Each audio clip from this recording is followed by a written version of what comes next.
Well, hey there, internets. It's Jake from Mini Terrain Domain, and this is the Adamantine Fortress, Part 2, Dawnbringers, Rime of the Frostmaiden, Season 5, Episode 3. And here we are with a slightly abbreviated intro. Once again, huge shout out to Dwight the Big Bearded Nerd for producing, as either my internet or my router has decided that it's just done and will not allow me to broadcast at the moment. So thank you to Dwight. Everybody that's in chat, spam your emotes in appreciation of Dwight stepping in to produce for us. We greatly appreciate that, so that the show must go on. We are very excited to be back again. I know for many of us, this Thursday nights is our solace. It's our chance to get together and goof off for a couple hours and kind of recharge our batteries while we continue on with this incredible game that we have been playing this campaign for just over 2 years. Actually, V and M are the only ones that are here with us tonight that have been here since the beginning. The others have come in at later times, with Ted coming in the season 2, Dan joining first as a guest and then as a permanent member in season 3, Ghosts of Saltmarsh, and then Zach joining us in last season, Heart of the Nightfang Spire, when M had to take a leave for a few months. So now that's what we're doing with the Adamantine Fortress. We are exploring where Fig has been during that time that M was gone. You'll notice a couple things looking at our overlay. First, you'll notice the empty square that represents the empty spot in our hearts where Jeremy is not here tonight. Jeremy is feeling a bit under the weather. If he's feeling up to it, he may join us in the chat tonight to hang out and watch a little bit. But he chose to sit the game out tonight, so we wish him well. And as we announced last week, DM Scotty is no longer with us. DM Scotty has had to leave the campaign. So when we return to the regular storyline after the first of the year, we will be addressing the in-character departure of Griveth Langsmeyer. Real quick, we are going to do some announcements. Then we're going to do a recap, and then we're going to start playing some Dungeons and Dragons. So I don't have all of our usual overlay stuff, but some of the usual chat commands remain, such as exclamation point Jasper. We are proud to be partnered with Jasper's Game Day, a wonderful organization dedicated to raising awareness, education, and ultimately the elimination of suicide or prevention of suicide through tabletop gaming. You can click on that link and you can directly donate to Jasper's Game Day on their website, knowing that that money is going to go to benefit crisis centers around the country, things like the crisis phone numbers and things like that. Another way that you can give to that wonderful cause and get a little something for yourself is by typing exclamation point coffee in the chat, and you will see a link to where you can purchase Metade roast coffee. It is a partnership with the Initiative Coffee Company's Help Action, and for every 12-ounce bag of Metade roast coffee you purchase, $3 of that goes to benefit Jasper's Game Day. Christmas is right around the corner, and you're going to be looking for those last-minute gifts. I would like to recommend our channel sponsor, Talon and Claw, who makes incredible accessories like these awesome wooden dice vaults, among many other things, dice trays, rolling trays, hero vaults that let you store a couple sets of dice and your miniatures. dice towers, laser engraved products. They've partnered with other creators in the community. I don't know if he has any left, but there's the awesome Hero Vault with GM Lay's hand scripted calligraphy butts that you can get laser engraved on your dice tower, and they can be messaged for customization. So click on that link and be sure to use code MTDClaw when you go to checkout to get 10% off of your order. Huge shout out to D&D Beyond. We use D&D Beyond to run a lot of the D&D games here on the channel. And you can mouse over the stream right now and you can see all of the unique characters that the players are using right now in our adventure. The last announcement that I want to make that is relevant to something you can't see on screen. Normally, if you look up above V and Dan, you'd see a bunch of crystal domain ice up there. V, do you have the tally from last week? I'm putting you on the spot. We had 4 come in and 13 go out, and that was off the top of my head. And, Hi. Right, and we have something in the neighborhood of 170 domain something dice. like that. Yeah, so I can count the ins and count the outs again. Yeah, count the ins and outs, and I'll get that fixed. Okay. But domain dice are a way that you, the viewer, can participate in the stream. For every $5 donation, for every $5 tip, every $5 cheer, subscriptions, resubscriptions, raids, all of that stuff will earn domain dice for the players that they can then use to re-roll the dice, make me re-roll the dice all the way up to turning a hit into a super critical, which is a double max damage critical hit.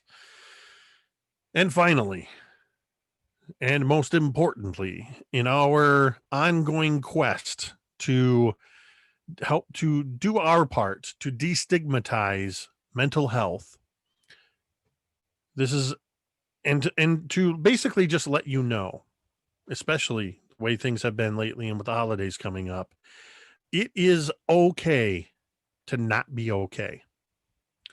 A lot of us are not okay all of the time.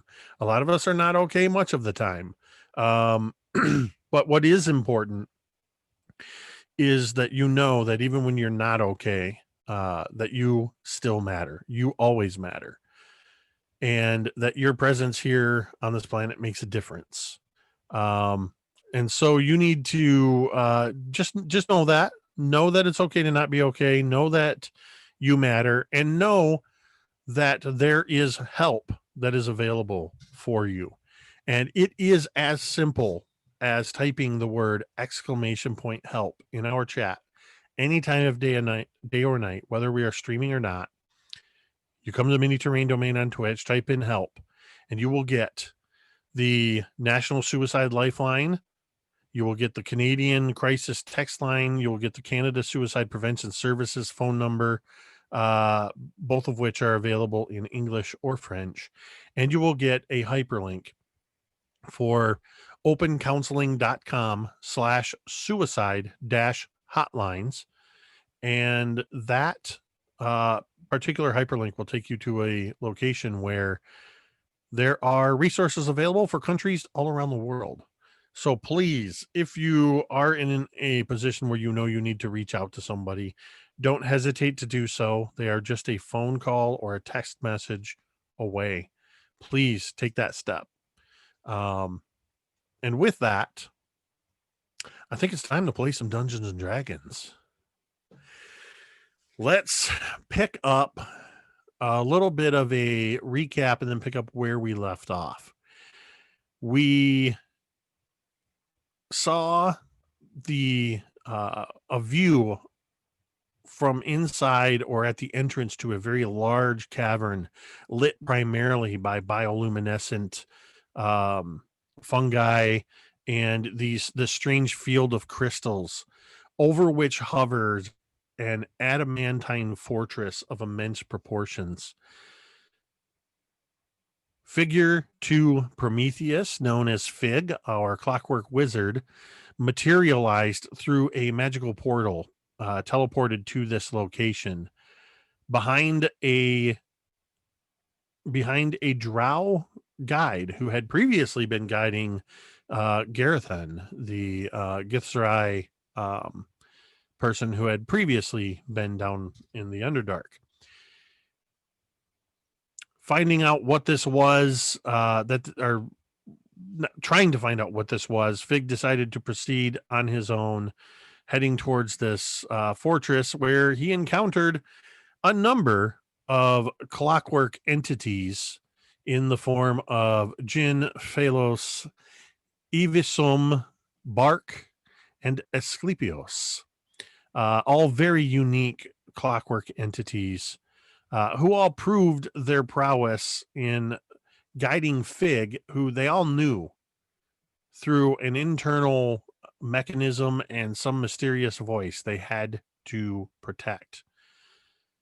As a variety of entities, first and foremost, everyone's favorite displacer bees showed up and caused a bit of mayhem, and then some particularly dangerous Skeletor, these large metallic scorpion constructs with lightning tails, but these ones had rust monster antennae adorning their claws.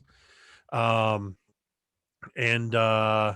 they were able to deal with those troublesome things, upon which the Adamantine fortress began to lower itself into the field, and a door opened. Learning that they had passed the trial of Archimedes, they entered into the fortress, where they found a long hallway with dozens and dozens of automatons etched into the adamantine walls. Amongst these etchings, they found versions of themselves. At the far end of the hall were three massive etched figures. On the left was figure 2 Prometheus. On the right was figure 3 Archimedes, and in the center is figure 1 Copernicus. They were able to open the door, hearing the announcement that the trial of Copernicus was about to begin.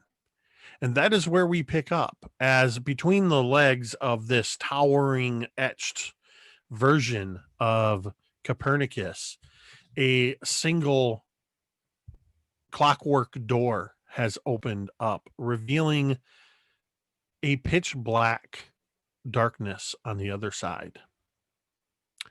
Clockwork automatons, how would you like to proceed?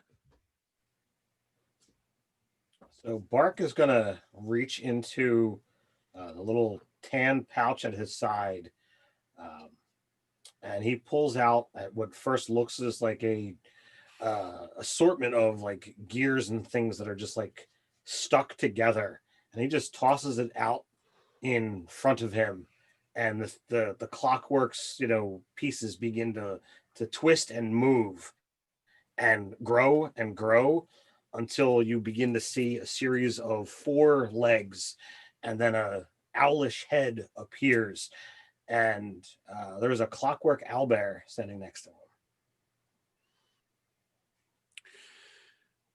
Very cool.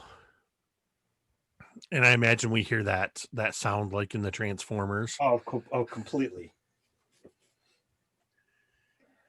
All right, Bark has summoned forth a clockwork owlbear. What are the rest of you doing as this door has opened? I think that Fake wants to start looking and inspecting these statues that are of all of these different people that he knows and would not, including himself. But he wants to, just inspect them, see what they're made of. They're less statues and more that they are etched into the adamantine around the walls, but you absolutely can investigate. Where would you like to start? He's going to start at figure 3 Archimedes. All right. So you move to the right side of this 20-foot wide hallway, and you see towering above you, the 20 feet to the only halfway up to the 20-foot ceiling, is a very detailed representation of your sister, figure 3 Archimedes, looking a little bit different than how you last saw her in her sort of pirate form on the seas of, or more to the point, on the shores of Saltmarsh. Looking more, basically, it's Archimedes without the piratey accoutrements, but it is highly detailed. Is there anything in particular you're looking for? Or? Yeah, if there's any form of writing or words on these etchings, Go ahead even the and give smallest me signature. an investigation check.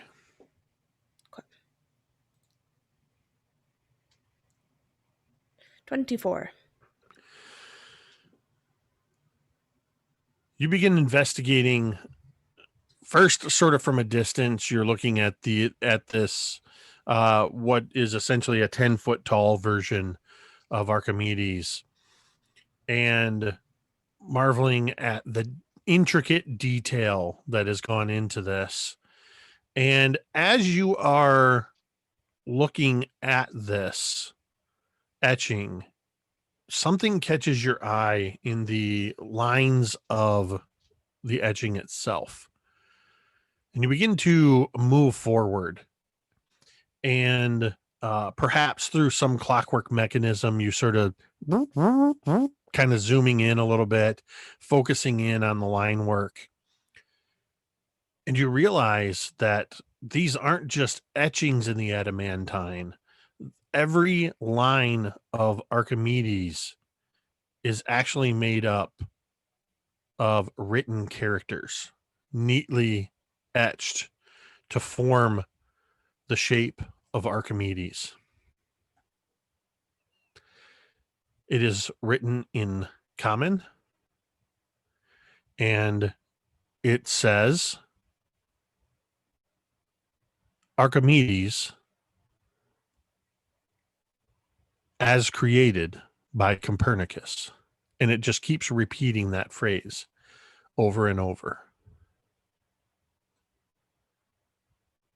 So then I think with that, seeing that, and seeing that there's that repeating pattern, he's going to go next to himself, figure 2, Prometheus. And this time, knowing what to look for, you get in really close to the line work, and you find that this one says Prometheus as created by Copernicus. And then finally, he spends less time, I think, at this one, and then finally to the first one of Copernicus. Moving to the center figure, you you get in close, and you find that as the figure is larger, this one seems to, the lines are a little bit thicker, and it's still a repeating phrase, but it's sort of stacked because the words line up perfectly, as it says Copernicus as created by Copernicus.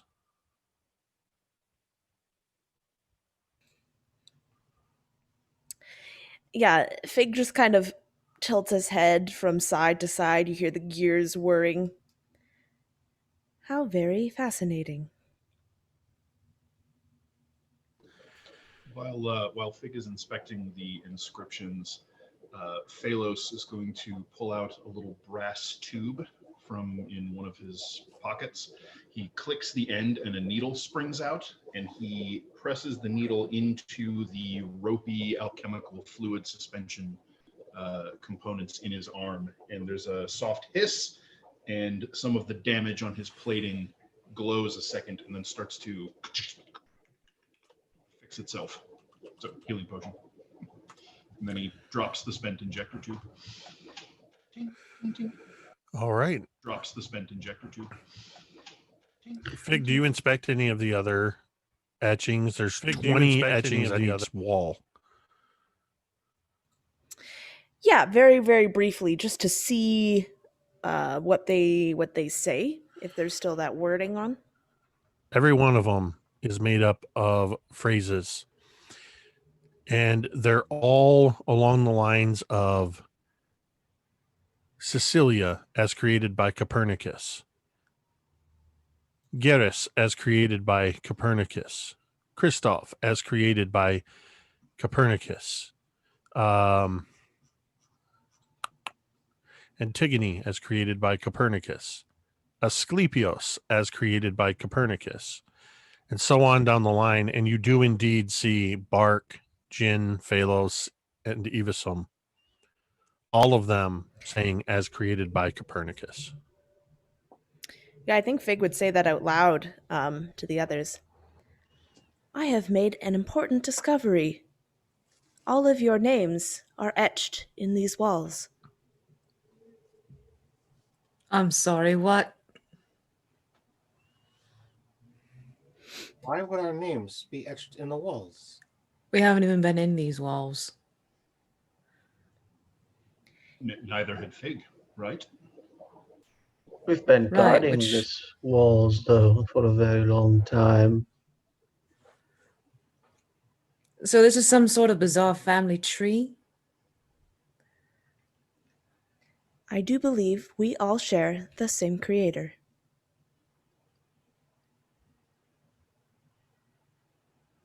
Eve looks at like her arm and then she looks over to Bark and just kind of snorts.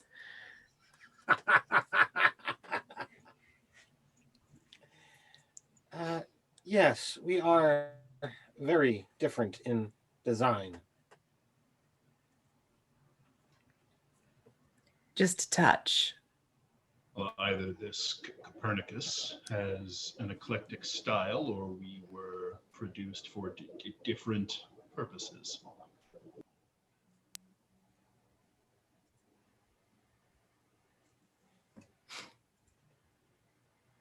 Jake, did you say doors opened? Yes, a door opened between the legs of the 20-foot tall carving of Copernicus. Basically, a more or less like a double door, it's like a standard size double door, leading into absolute and total darkness. Is it the kind of darkness that dark vision can't penetrate, or? If you're looking through it with dark vision, make me a perception check. Straight up or disadvantage? Straight up.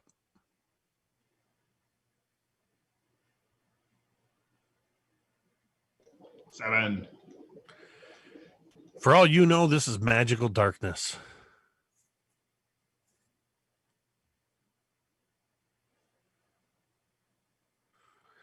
There's a sound of metal on metal and a whirring of gears as the clockwork owlbear sits on its haunches and sort of reaches up and is scratching up at its side. And you just hear the almost like nails on chalkboard as the metal, the finer metal of its nails is screeching against itself. Well, do we enter and see what this trial is about? Yeah, how about a little light though? And Eve will just sort of push on her shoulder and the one arm begins to create these slots and you can hear the metal sort of reforming itself again. And it looks like basically almost like one of those lanterns that expand open. So her one arm is now glowing like a lantern. Very cool. You will notice that the light penetrates beyond the door, but nothing is illuminated in the darkness. You get the sense that the light is spilling into the darkness. It's not obscured, but it doesn't seem to be illuminating anything at the moment.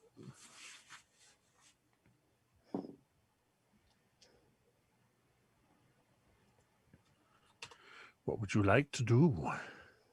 Who would like to go first? Oh, fine, Fig I'll will. go. Together.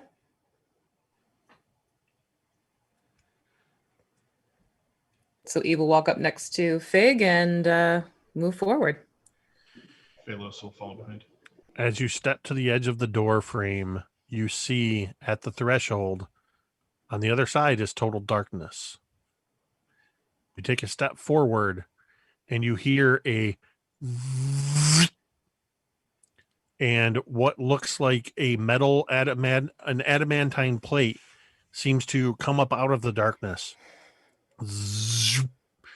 And all around it,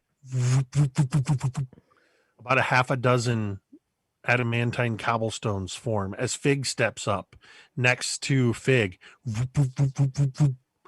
As you begin moving forward in this, what is a 10-foot wide hallway, it appears, these adamantine plates are rising up from the darkness, connecting together and forming a pathway that leads 20 feet into this space. As they form up, they seem to give off their own form of illumination, and you can see the adamantine walls as light just seems to rise up, completing the rest of the hallway structure. The adamantine walls in here are etched with very fine lines that seem to move off in all directions. Anachronistically, the walls very much look like circuitry. Does everybody else follow? Jin and Phalos and Bark? Absolutely. As you do so, you begin moving in here. You move about 20 feet in, and you see that plates begin forming off to the left.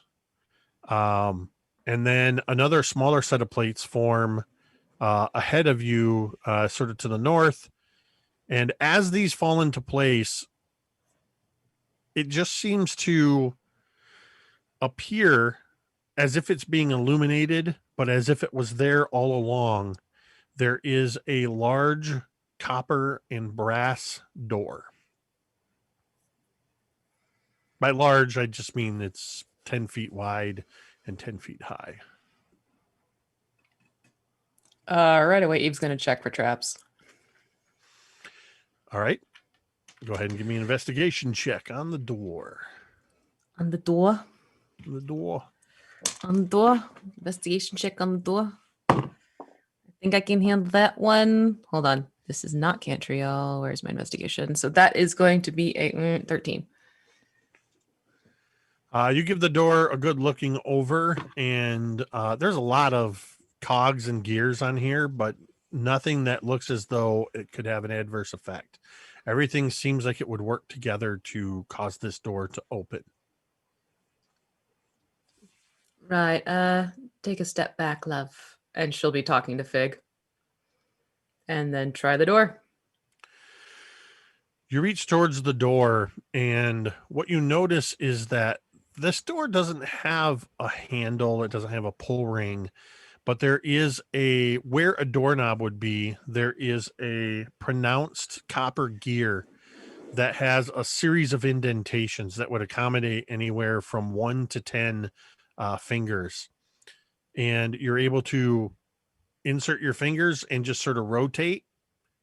And this seems as normal to you as turning a doorknob. You barely give it a second thought as you, and then you hear the clicking and whirring, and you actually see all of these gears begin to work together as this door drops down. What you see on the other side is a large cylindrical room, about 40 feet in diameter. Horizontal, filling most of the space in this room, is a large brass gear.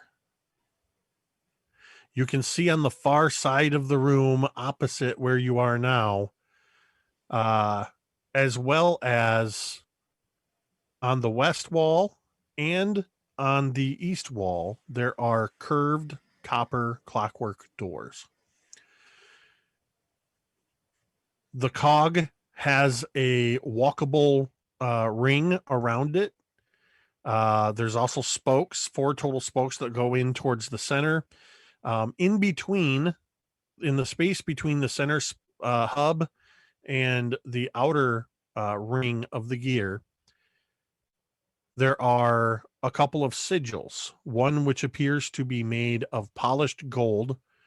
It's broken into 3 equal parts with a red triangle in the middle. The other on the far side of the room is a gold disc with a red circle in the middle.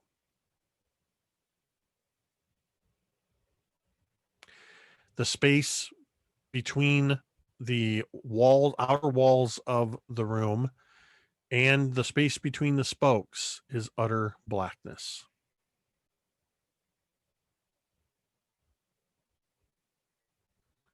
I would also say, looking up, it appears to rise about 20 feet upwards, and you see only darkness above as well as below.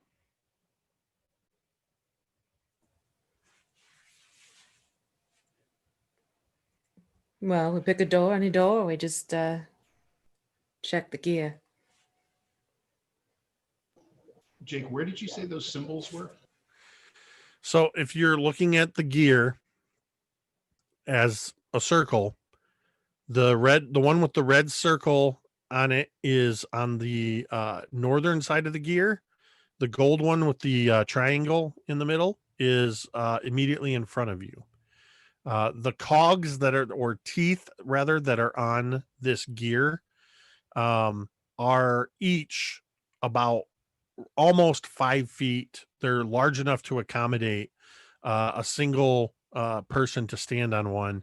And the ring around this gear is large enough to walk single file around it, to move around the perimeter of this cylinder. Do the symbols do they have any meaning or any familiarity? Look at them. They seem to be arbitrary geometric shapes. Circle and triangle.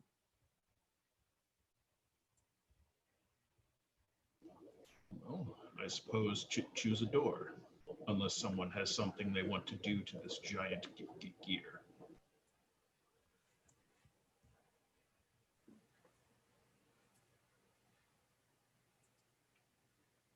Tell me which one to look at next. Or I'll pick. Or are the doors completely like in a circular pattern? Were the doors what? We're trying to pick a door. Are they in any kind of pattern around us, or? No, the door you're coming from has a little bit of the hallway, the adamantine tiles that lead towards it. The other 3 doors in this room, the one on the western, eastern, and northern sides, are slightly offset from those cardinal directions, are curved, made of copper, but are in no discernible pattern.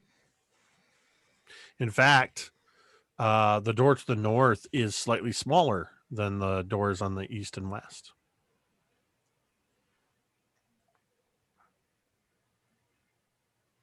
I have found that most things are better if we take a direct route. So I would suggest the smaller door.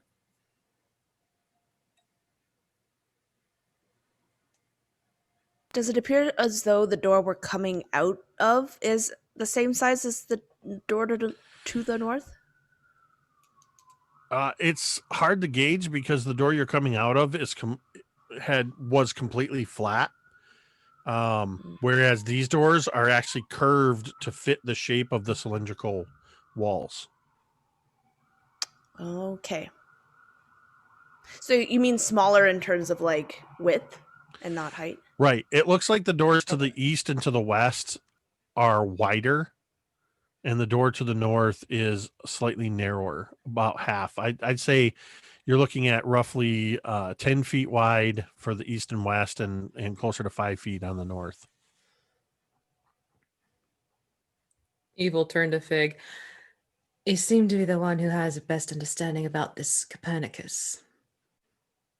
Which door?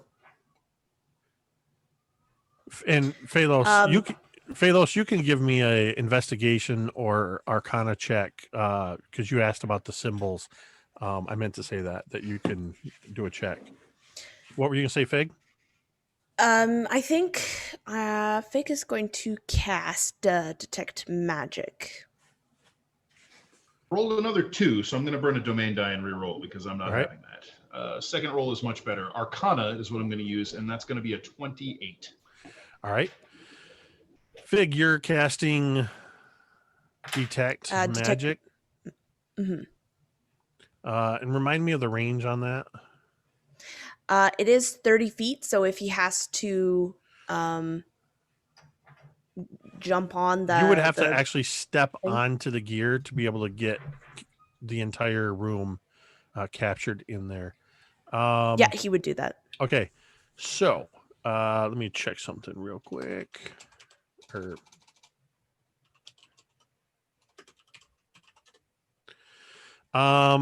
Whoops, I can't spell. I wish D&D Beyond had a smarter search. Don't have a typo. There are certain words, sometimes simple words, that I struggle with still. Okay, so a couple things that happen. Phalos, as you are standing on the edge of this precipice, looking into this gear, looking at the symbols as best as you can tell, the one that's closest to you is the easiest one for you to get a look at. The other one is nearly 40 feet away, so it's hard for you to study from here. There's something, as you're looking at this gold plate with the triangle in the center, the triangle seems to be at each point is where the split in this gold plate is. That indicates 3 separate platforms on this sigil. The triangle is actually a void in the middle. With the red that is underneath is whatever material is underlying the gold. At the same moment that you're looking at that, Fig sort of steps past you, and you hear the sound of metal on metal as Fig steps onto this copper gear, and you all hear this sort of as it echoes in this great cavernous space above and below. As you cast your Detect Magic, Fig, and your through your eyes, you sense the magical aura emanating from both sigils. You're detecting some abjuration magic coming from the gold sigil with the 3 pieces. And you are detecting from the red circle on the far side evocation magic. The doors themselves are also glowing with abjuration magic. And you all hear, as Fig steps onto this cog, it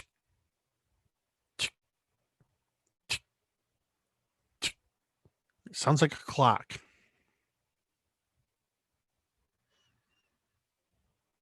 Ten. I think a countdown has begun. 9. Right, north it is. 8. Evil run up to the north door, and she's not going to check for traps this time. She's just going to open it. There's nothing to open. 7. There's nothing to open.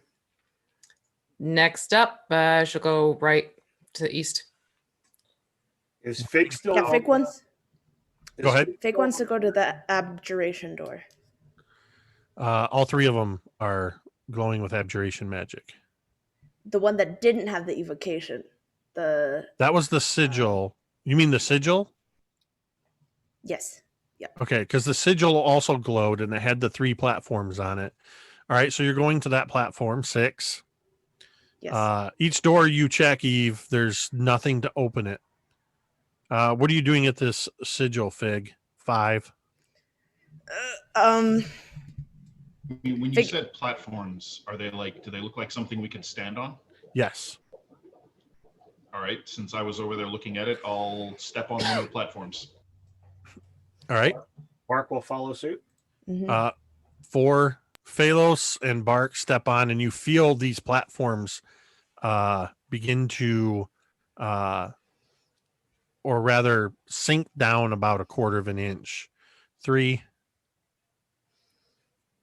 So right now we got Phalos and Bark standing on 2 of the 3 One platforms. Step else on the hop third. Yeah, Fig on. will get on a. It's Yeah. on the Obviously, I'll pull the owlbear up as well, just in case the floor is going to fall out. As Fig steps on it, there's only room for the 3 of you on this platform.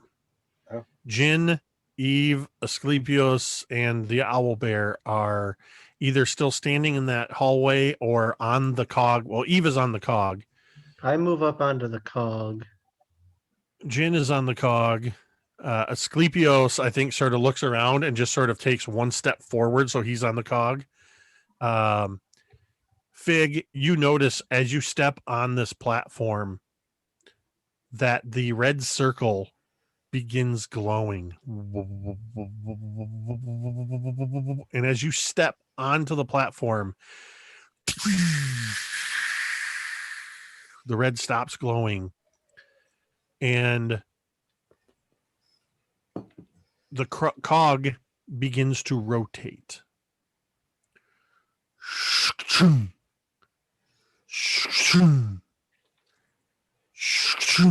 It's rotating clockwise. On this 3rd rotation, as it gets even with the westernmost door, the door goes revealing a 10-foot wide hallway beyond.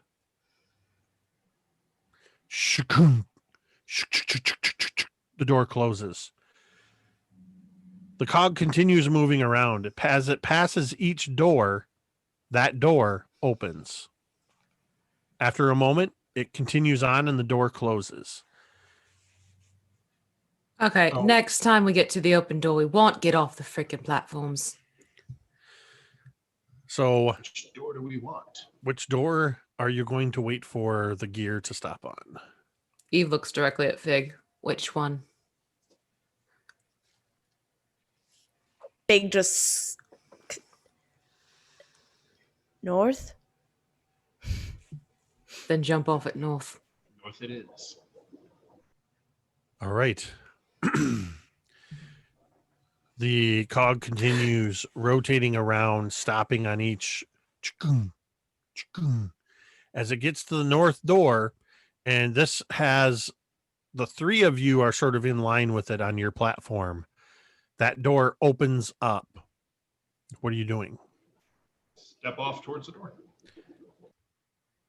As you step off, you hear and immediately hear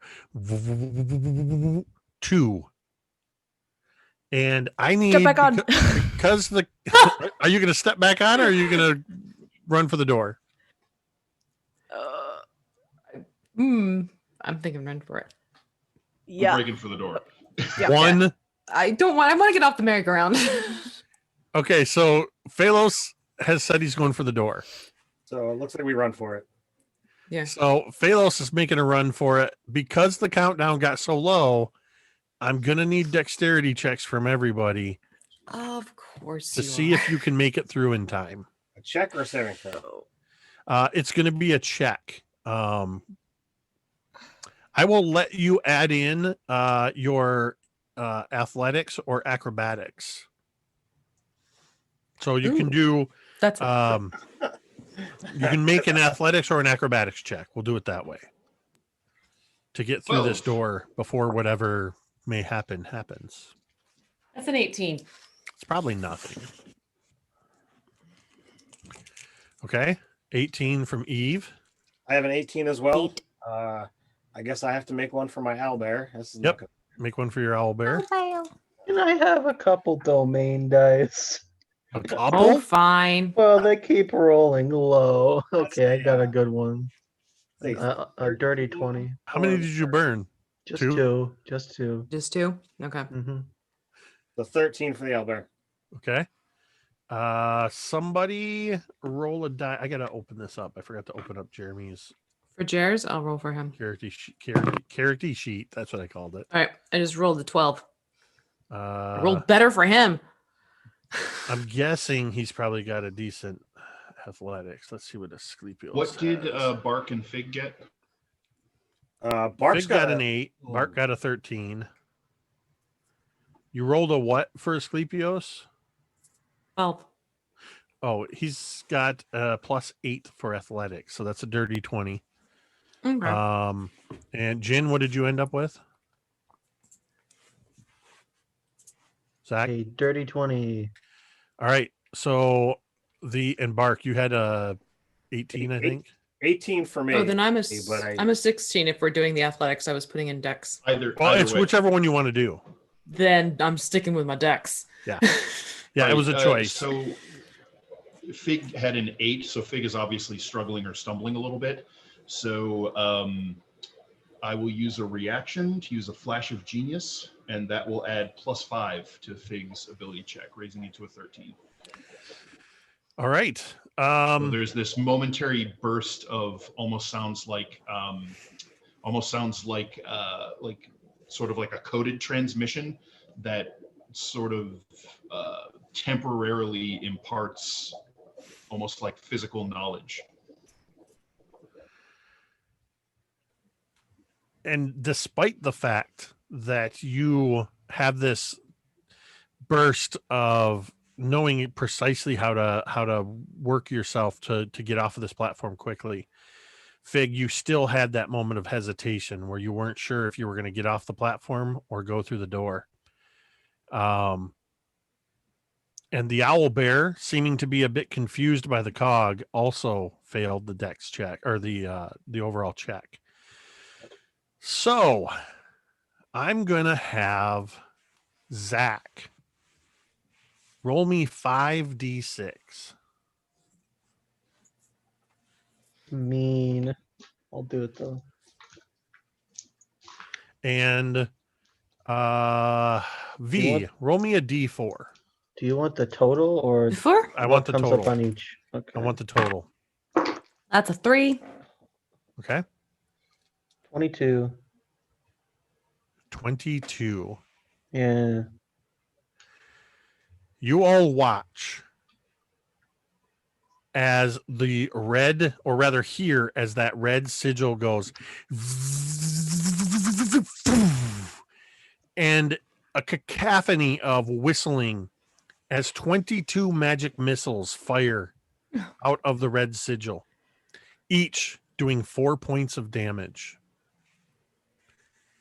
All of them splitting between the owlbear and Fig. So I had a 12.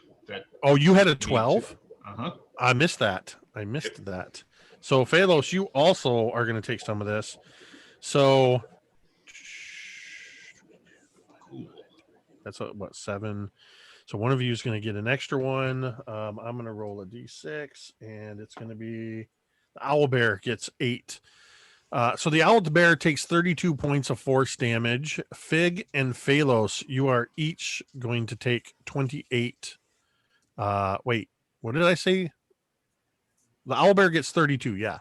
Right. Fig and Phalos, you each take 28 points of force damage. Mm. All of you do, this sort of gives you that push that you need to get through the door. But you do get through the door nonetheless. But taking that damage. And then you hear the sigil as it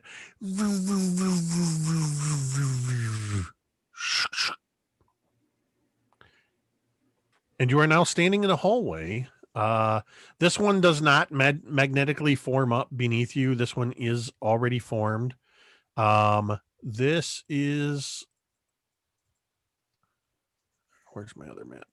There's a 10-foot sort of entryway into this room. The bulk of this area moves north to south. It's 20 feet wide, 60 feet long, and then there's a 10-foot long corridor with a 10-foot door to the south, looking like the other clockwork door that you saw, not curved like these.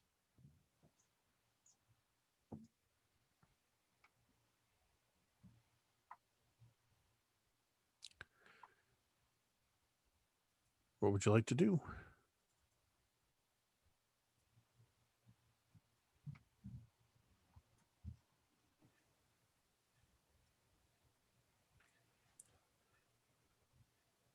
Tell me, Fig, does Copernicus have a sense of humor?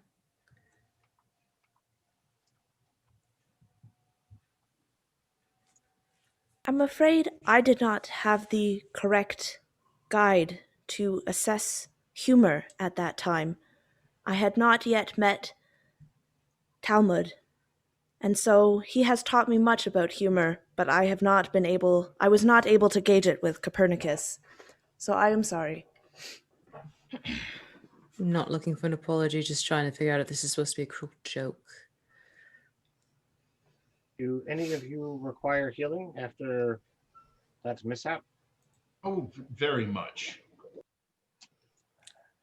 I'm fine. Focus on the others first.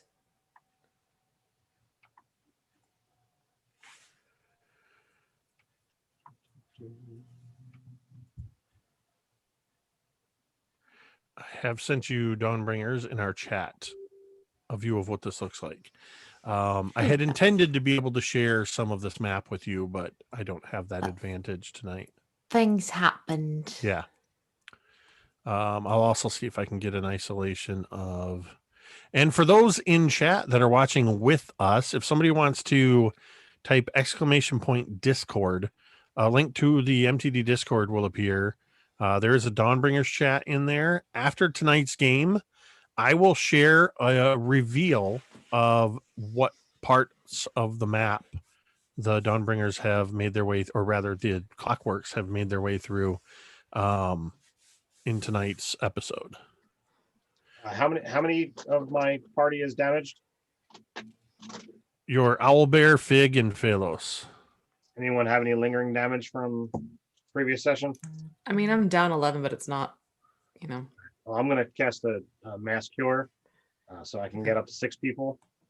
Okay.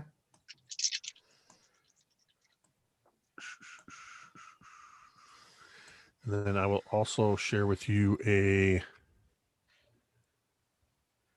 So that's a 24 to anyone that's damaged. Cool. Thank you. You know, it's Yes, not thank you. more than 6. There is my mouse. There's my Wonderful. mouse. Thank you. The next image that's coming to the chat is the circular room that you just came from, so you can sort of visualize. It's taking a moment, but That's not right. it should show up there in a minute. That's how bad my internet is. A simple shared image isn't showing in the chat.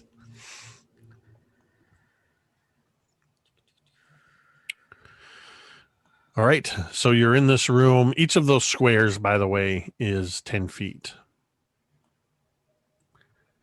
So you're in this sort of 20-foot by 60-foot chamber with a door to the south, a clockwork door.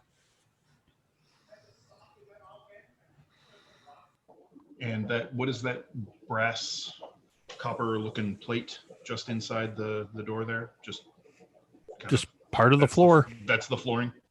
Yep. I know it looks sus, doesn't it? Mm-hmm. Just a touch.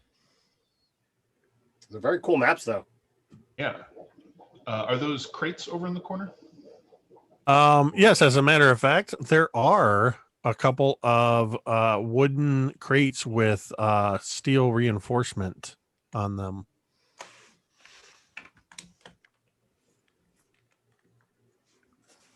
Well, I guess first things first, Phalos is going to move over to the other gear door and is probably going to avoid stepping on that copper plating section of floor just because it's so obviously different from the rest. And if I can't reasonably kind of step over or around it, he'll activate the his boot augmentations and fly over it. So you're avoiding the suspect plate? Yep, not going to step on the Sure. copper section. Sure. Don't trust your DM that it's just a part of the floor. Okay. Mm-mm. It's called a trap. All right. Does this door look like it has any mechanism to open, or is it like the previous ones? This have any sort of handle. This looks like the first door that you encountered that has the clockwork mechanisms on it. This door looks to function normally. So do you want to open it? Do you want me to do it for you? I'm easy.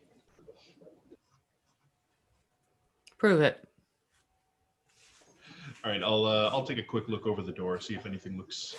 All right, go ahead and give an suspicious. investigation check. 24. All right. Looking over it, you see, similar to what Eve saw in the previous one, that there doesn't appear to be anything out of the ordinary here. It's a mechanism for opening a door. Looks simple enough to open when everyone's ready. I want What about to the- move to the crates and take a look-see. All right. You see that these are a couple of larger crates. The one in the corner is about 8 feet tall and 4 feet on a side, entirely made of wooden planks with what looks like steel banding along, reinforcing all of the edges. The slightly smaller crates, about 4 feet tall, 3 feet on a side, and has a symbol etched on it that I think everybody has. Well, actually, I take that back because I keep forgetting you're not the Dawnbringers. That fig, you recognize the symbol that's on those as soon as you saw it. It's the CE Copernicus symbol of Copernicus. I believe it was Embersalm. Sort of a circle with a CE in it that is burned into the wood. For those in chat, I have actually uploaded those images that I shared with the Dawnbringers to the Discord.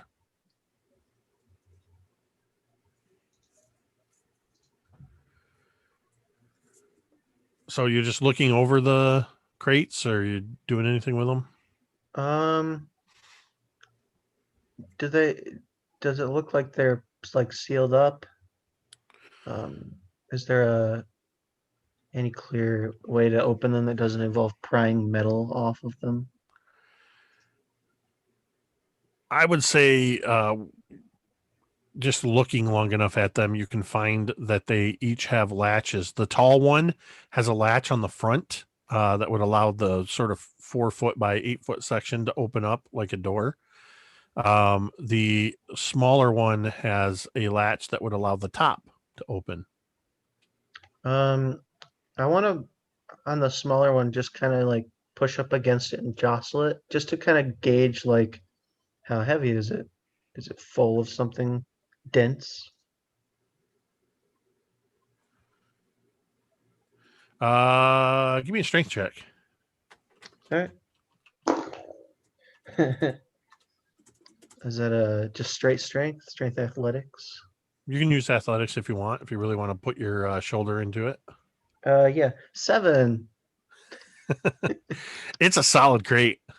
Oh, It doesn't really jostle much. must In be fact, full of lead or it doesn't something. move a lot at you moving it, trying to move it. I want to try the latch. All right. You try the latch and it opens easily. And you swing open the front of this tall crate And inside, filling the full 8 feet height, is a large brass arm. The hand and fingers are sort of resting palm down on the bottom, and what would be the shoulder, and you can actually see a shoulder joint is at the topmost part of it. So this is like Thing's bigger brother. Way bigger. This arm is bigger than Fig. Oh damn. Okay. Let me pop open that little guy and see what's in the other crate. You open the top of the other crate with the latch. Mm-hmm. That one also opens up easily enough. And inside you see what looks to be at first just filled with a collection of spare parts. There's copper and brass, bits of silver. Fig, if you were to look over at this, it looks surprisingly a lot like the box the Dawnbringers first discovered you in, that the gnomes had when you were in this sort of hiding in this disassembled state. As you open the lid and it sort of bangs against the adamantine wall, jostles the thing a little bit, there's just this sort of jingly sound of metal parts, and some of them begin to move of their own accord. And that's when you see that they are not, in fact, a collection of spare parts, but that they are, I'm trying to find it here. Where did it go? They are a collection of dragons, behirs, owlbears, krakens, scorpions, all manner of beasts made out of clockwork. None of them larger than a humanoid fist. And the slight jostling seems to be some of them that were wound have been jostled, and the last bit of tension in their springs is, if anybody has kids and you've ever walked past the playroom and that one or two toys that make noise starts in the middle of the night making a sound, that's what's happening. You hear this little mechanical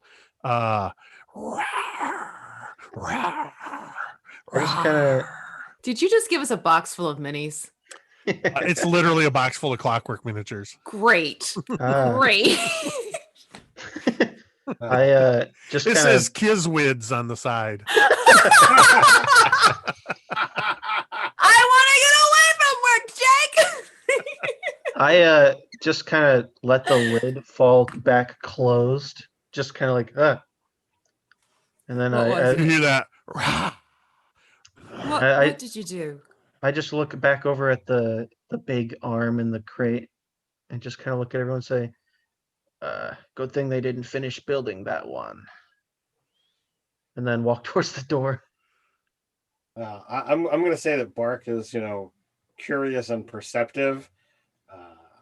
So he totally wants to snag one of the little clockwork owlbears. All right. I think Fig is also going to snag one.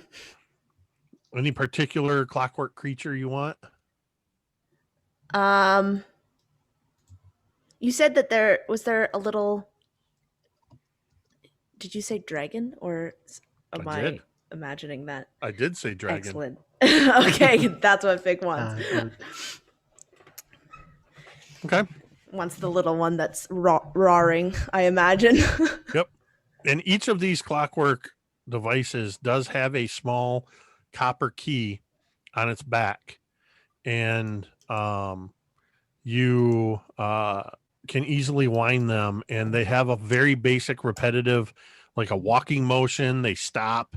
The dragon sort of rears its head. They're very intricate as you look at these things, incredibly detailed, like micro clockwork machinery that goes into these things. The clockwork owl bear will rear up on its hind legs. It brings its arms out to the side, and very thin gold wings are stretched out beneath its arms. Anybody that wants one can have a clockwork version of any monster that you can think of. They're in here. How have the many? sapphire dragon? There's a clockwork dragon. It's not Is a there like a sapphire really dragon. big No. white dragon? They're all the same size, though. This isn't sponsored by WizKids, so there's no direct correlation. How many? But so far, are there? Bark and Fig have taken a dragon and an owl bear. How many of these little toys are in there? The box is 4 feet by 3 feet on a side, so there's probably a couple hundred in here. Okay. Fig is going to grab 6 and shove them in his hat. Okay. Very specific ones that I will think about and get back to you on what they are. Okay. I'll grab a bit here. Whatever you take, just make a note in your somewhere on your character sheet that you have a clockwork in whatever monster it is. There's enough in here that just about any monster you can think of is in there. Excellent. Okay. And in case anybody is wondering, Fig's hat is a hat of holding. I know we have And it's a some newer beautiful people one. to the show. Something Fig's had since season 3. Yeah, All right. Eve will take a blink dog. All right. Yours, when you wind it up, it makes a curious sound of the metal scraping on metal within. It's sort of a little rotating thing with these little leaves of metal in it that makes it make this almost high-pitched, and then it kind of walks along, and then it actually, there's a little static discharge of energy, and it actually just seems to collapse in on itself, as if everything that was holding it together just gave way, and then it reforms into itself. Eve is going to try doesn't so hard actually not to blink. start laughing. It doesn't actually blink, but it seems to be representing the blinking by it collapsing in on itself. She has a new best friend.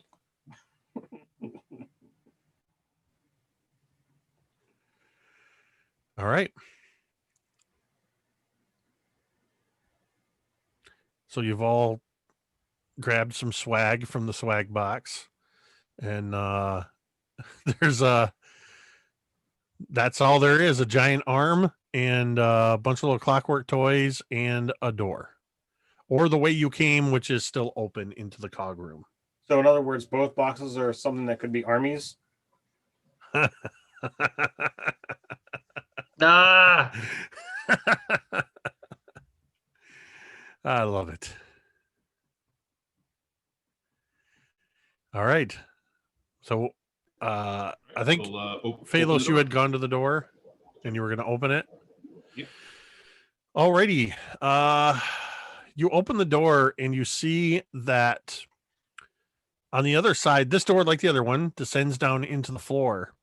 This hallway continues for another 20 feet. At the end of the hallway, there is about 3 feet wide, 2 feet tall, 2 feet deep, copper and brass with ruby gemstones inlaid around it chest. What looks like, instead of it having any sort of padlock or regular latch on it, there seems to be some sort of clockwork mechanism. And this box is emblazoned with the Copernicus Embersome logo.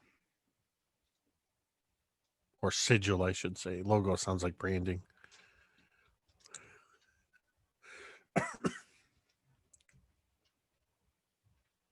Yes, mighty wizards have sigils, not logos.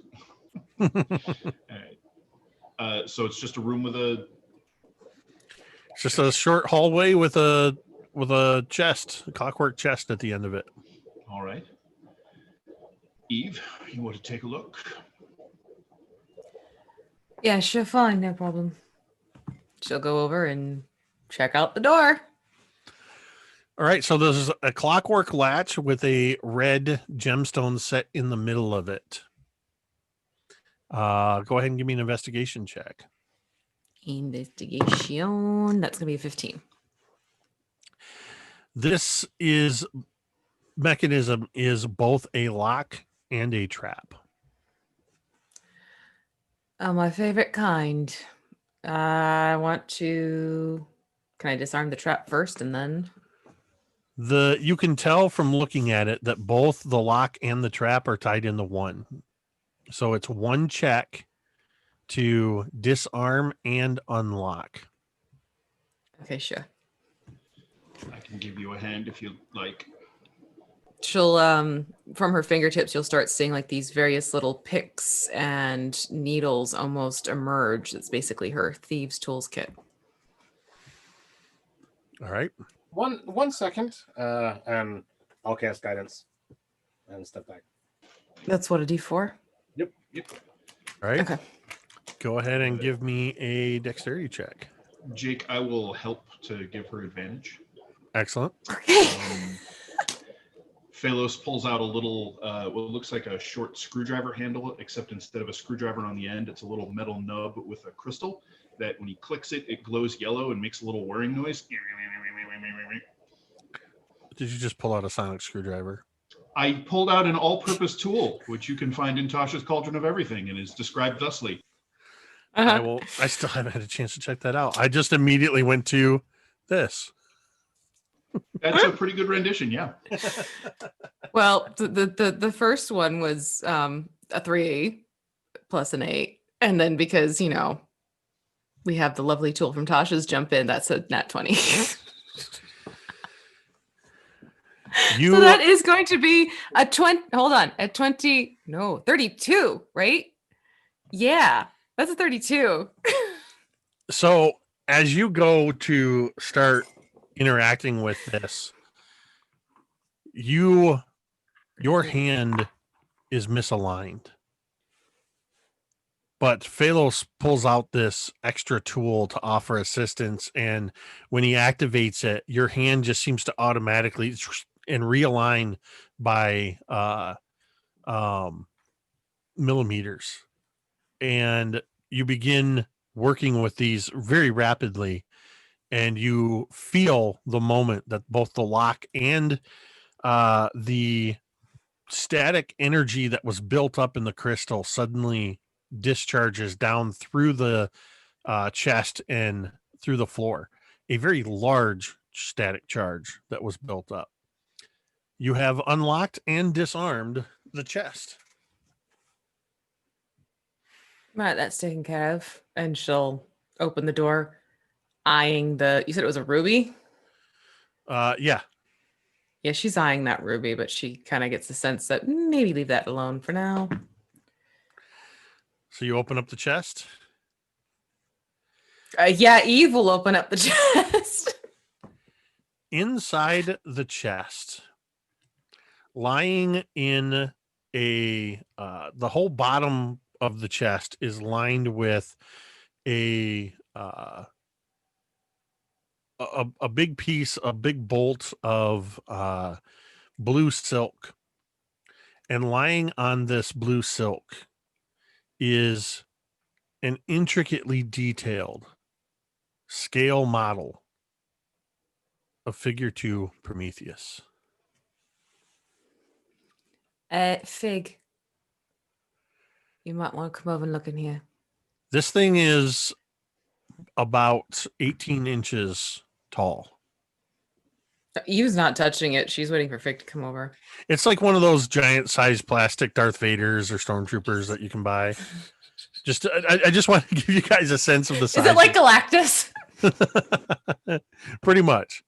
It's about 18 inches tall, but it is a scale model of Fig. Oh God. Yeah, Fig would come over and Is just this your little looking brother? at it. Fig would touch it, would tap, just like ting, ting, ting. It's made of metal, made of copper, just like your original body before you took the body of Copernicus. And before Fig dressed it in just the best clothing. Because I think that's what Fig will say as he looks That's actually at it. That's actually a good point. Is none of you would actually necessarily recognize it other than the head as being Fig, because Fig has a completely different body right now. Mm-hmm. But would we recognize the body from the carving of the etching of Copernicus? It would, to the rest of you, it would look like a model of Copernicus with a with Fig's head on it. Wow. They're saying it's like Kit Bash. Yes, it's a kit bash. Fig, as you tap it, a blue energy begins to glow behind its eyes and at the seams of its joints, very much like your own.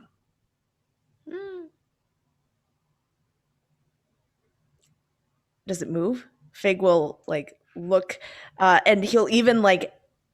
I would imagine it's kind of like. I've been spending a lot of times with my cats lately, so this is the analogy I'm going to use: is when you like when you present them with something at first, they're very scared. So Fig just like kind of jumps back as soon as he sees the blue, but then he gets very curious again, and he's going to try and just lift up the arm. The arm moves. For all intents and purposes, this is a fully articulated scale model of Fig. It doesn't move of its own accord, though. When you move its arm, it holds that position. It's fully posable. Yeah, actually, with that, Fig is going to pick it up and look at where he is able to disengage his face and pull it off, and he's going to try and do the same thing with this model. Okay. Give me a dexterity check. If you have proficiency, you can use sleight of hand. 14.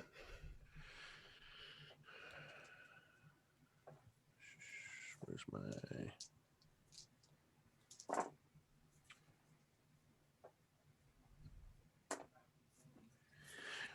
you take 20 points of lightning damage as you hook your finger under the edge of the faceplate, and a discharge of that blue energy goes through your hand and into your body.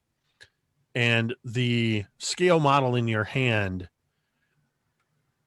the eyes light up, and you hear your own voice, though slightly tinny, come back and say, "I don't believe you have permission to do that. Please don't touch me in that way." All right, that's creepy. And Eve's like gonna step away from the weird voodoo doll. Yeah, Fig is practically bristling with excitement as he looks at this thing. Well, this is absolutely fantastic. And he looks just amazing. I wonder if I could get this to work. And he's just starts muttering to himself at this little fix to scale figure. So Fig seems completely lost in himself. There is nowhere else to go but the way from which you came. Dwight, are you there? If you are there, this is a great place for us to take our break. Don't start us on the break yet. Last time we slammed into a break. Thank you everybody who's tuned in so far.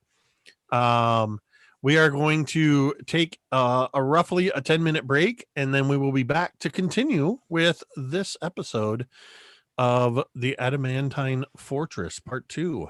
Go ahead and take us to break now, Dwight.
And the lightning bolt kills you all. End of arc.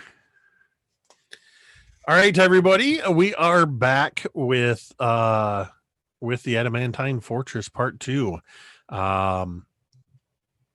Fig has just discovered a miniature clockwork version of himself in his original form, attempted to open the faceplate and was shot pretty severely. And his own voice came out of the speaker telling him basically, don't do that.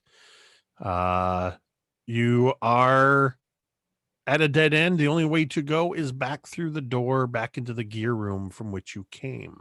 What would you like to do? Back to the gear, and this time we should be ready to move quickly. That defense system does not play. Fine by me. Is All the right. doors, to either side a shorter distance than it was to the northern door? The northern door is the closest and is the next in the rotation cycle because you went through the western door. Oh, okay. In fact, it's only 2 rotations of the cog, or 2 segments, 2 ratchets, if you will, of the cog to get there. It will require 3 of you, as you know, to stand on the plate. Who's going to stand on the activation plate?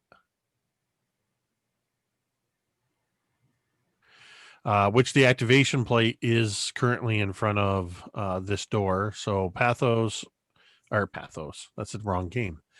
Phalos, Jin, and Asclepios, I guess, will step up there. I think Fig. Oh. Was doing it. Yeah. Oh, okay. Fig is going to stuff the miniature him in his hat. Okay. As soon as you begin accessing the cog, you hear the familiar ticking. The countdown begins. You activate the plate. And this time the timer only gets to 8 before the west door closes behind you. The north door opens and you are all able to quickly get out. As you exit, the last person that's still on the gear, it gets down to 7. And then you hear it reset when you enter into this 20-foot cylindrical room with a single clockwork door to the east.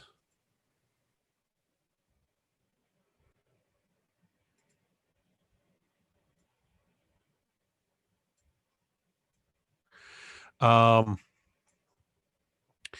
this room, 3/4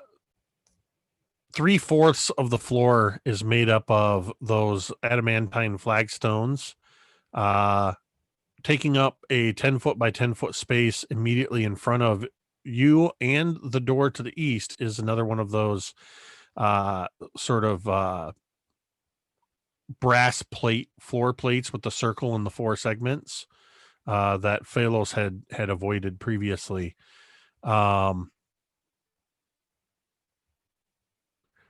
There is also what looks like some sort of a copper and brass device on the northeastern segment of this cylindrical room. There's a large circular equator made of copper with a green glowing stone sphere set into it. To either side, connected by thin wires, are copper poles with coils of copper around them. The stone is glowing green.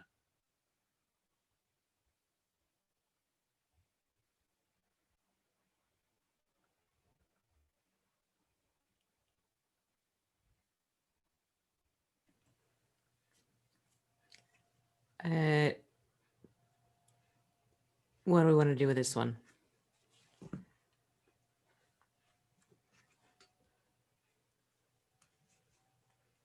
I don't have the magic thing going on here, so I'll head up and investigate it a little closer. So there are wires going from the stone. You basically have what looks like a glowing green stone about the size of a globe. And that's what this whole thing looks like. It almost looks like a globe with an equator of copper around it. And then there's a copper stand. And then on either side of it are these posts with copper wire coiling around and running and connecting to the stand. Okay, As you- that's a friggin' Tesla coil. As you walk up to it and look at it, go ahead and give me an investigation check.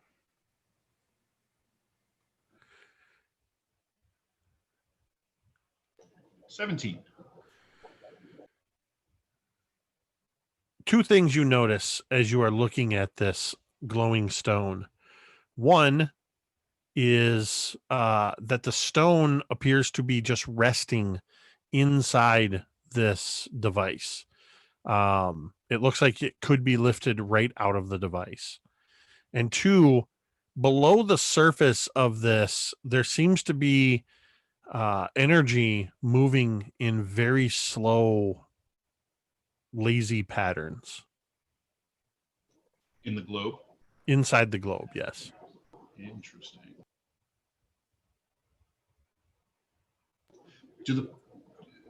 Did you say the posts connect to the globe somehow, or they're just sitting? They on connect to sides the of it? framework that holds the globe. They connect to the framework. All right. Well, I will just kind of report that data back to my companions. There's some sort of energy contained inside this sphere. It is not part of the stand.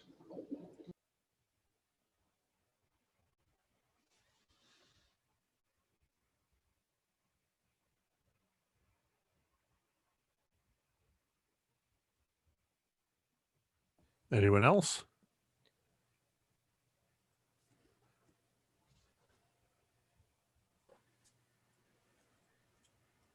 this isn't something we want to take with us, is it? Well, I assume it's here for a reason, but part of this trial.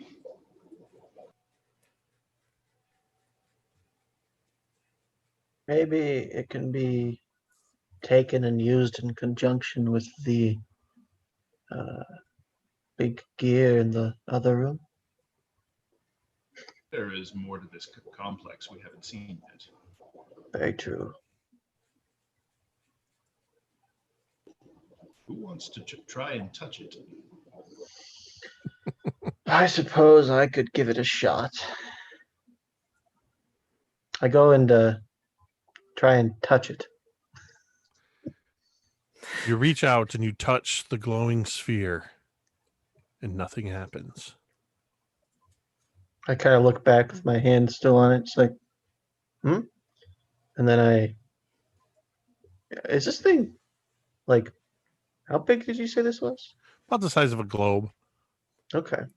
Basketball sized issue. Yeah, I was gonna say basketball size. Is it attached to the ground at all? Say again. Is it attached to the ground? Or is it just There's a copper stand, so sort of like one of those. If you picture like crisscrossed plates of copper with circles, arcs carved out of it for this thing to rest in it, and then this copper equator that sits around it. So as you touch it, Jen, it looks like you could just lift it right out of there. And I have sent you an image of what it looks like. Yeah, I give a very trepidatious shrug and then grab it, pick it up. All right. You pick it up out from inside its container, and you are now holding it. It's surprisingly light. Make me a dexterity check. Just a check? Yep. Okay. 19? You feel, because it has no surface, no texture on its surface, for a moment, it feels like it wants to slip out of your hand. And as you go to expecting it to fall, you sort of reposition your hands, and you notice that as you move your hands, it seems to hold its place in space for a moment and just settles into your hands.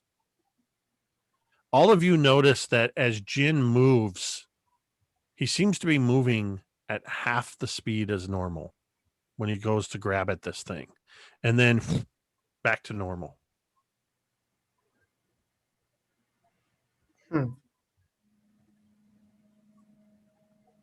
So do I feel, if I were to try and move across the room, do I feel at all like slowed?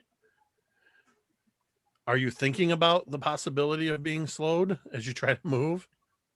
Well, I'm kind of, I guess, testing the waters as I try and move Observing. around with this. Exactly. Give me an insight check. Okay. I'm good at that. Kind of. 23.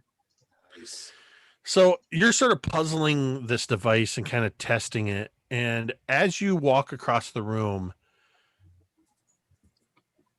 what you see as you concentrate on this device is yourself moving across the room just fine. You're holding it. You're able to cross the room.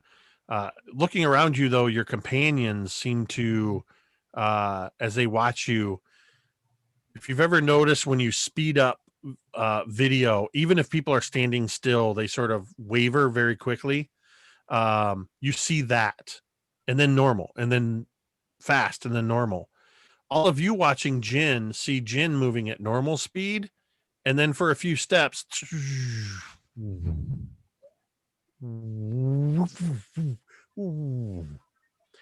for all intents and purposes, what you have in your possession is a slow globe. At will, you can activate this device and allow yourself to move at half speed. You can also cause it to have its effect expand outward in a 20-foot radius.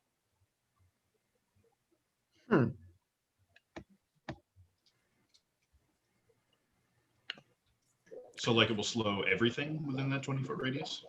Everything within the 20-foot radius will slow down by half, by 50%. Though your perception remains normal.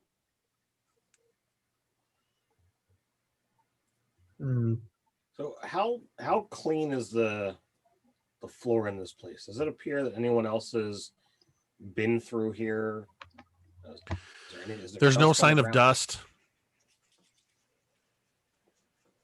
As you are looking around, it's weird because the adamantine walls that have those sort of circuit board patterns etched into them look as if they could have been freshly made yesterday.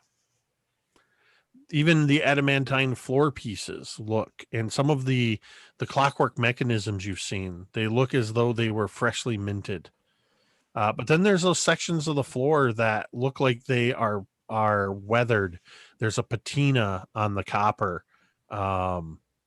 There's I forget the term when brass and they get that sort of green aging to them. Verdigris. Yes, the verdigris. They have hints of that, but overall, everything seems very fresh.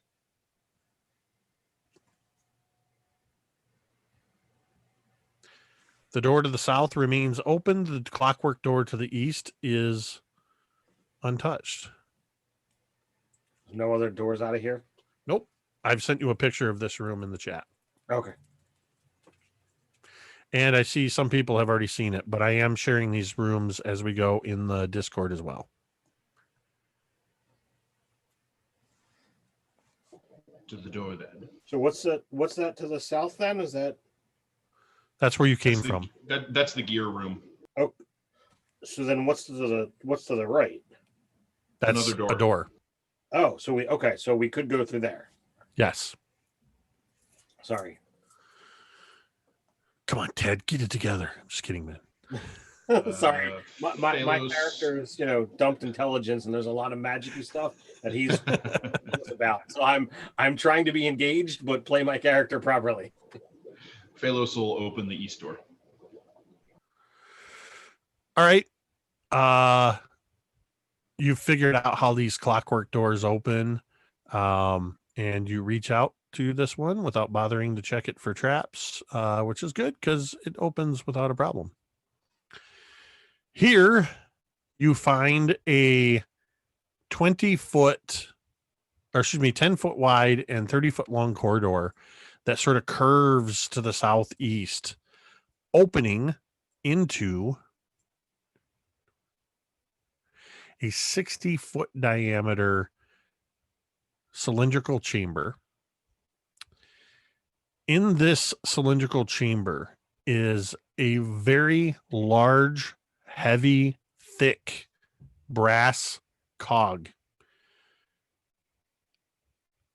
The spokes are very thin, coming off of the central piece.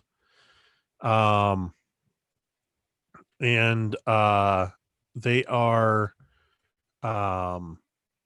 connected to the outer hub or outer ring of where the cogs are, which is about 10 feet wide, plenty of room to walk on. But at the end of each of the 6 spokes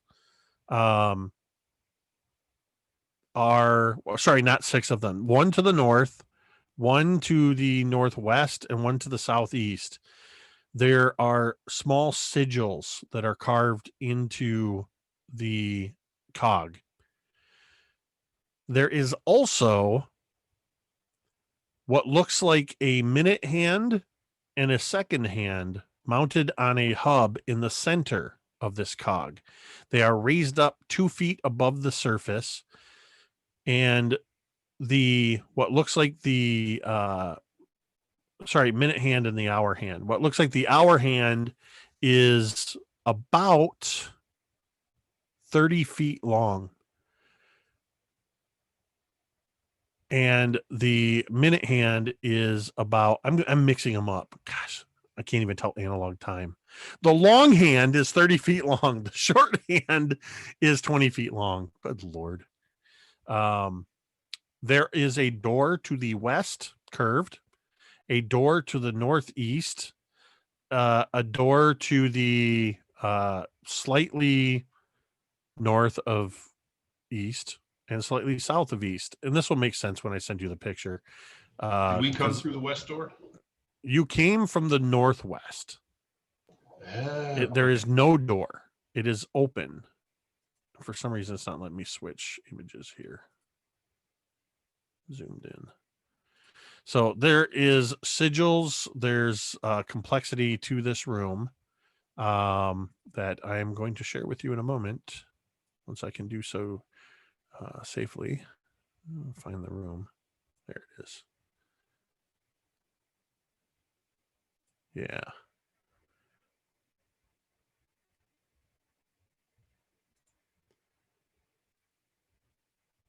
But there's basically 4 doors to choose from in this room. And how many sigils were on the cog? 3 sigils. Do they look familiar or recognizable in any way?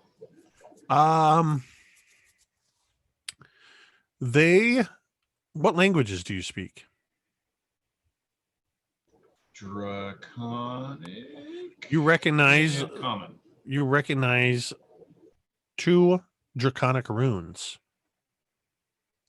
on each sigil. They are the same rune on each sigil, but they're in draconic this time. Anybody that speaks draconic or can read and write draconic would recognize the CE of Copernicus Ebersalm, but in draconic.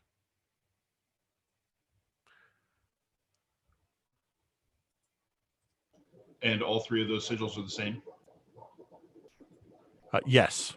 Okay. That image will be coming through in just a moment. Oh, thank you, RQ Staffen, for clipping the fact that I can't tell analog time. I just saw that show up in the Discord. Yep. So you should have in a moment that image will appear. Hopefully in the future couple sessions of this, I'll be able to actually share segments of the map live.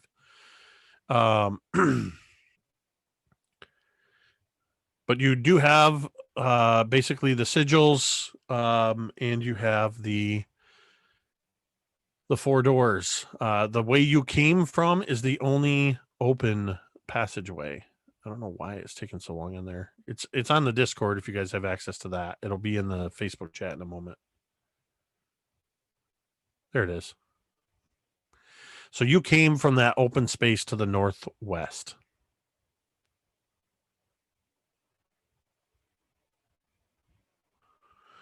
How would you like to proceed?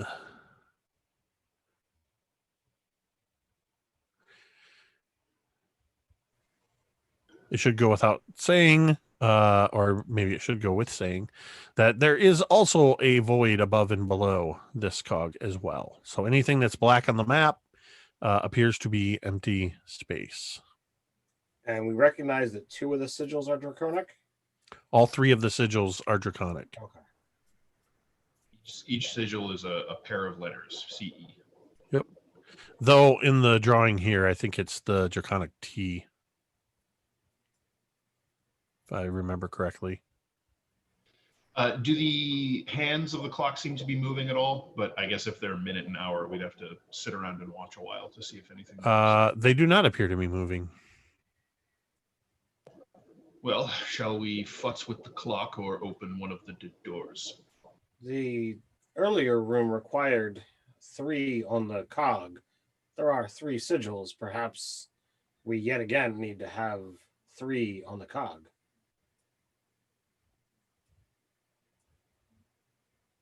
I would say those who are more fleet of foot in case the bars or hands begin moving quickly. Very well. I kind of step forward, and I hold out the orb to you, Bark, and I say, "But take this." Sure. I step out. I'll do the As you same. step out, I would like you all to roll for initiative as the Of course. large hand begins sweeping rapidly around the chamber. Oh, Oh God. That's not going to cut us in half. No way.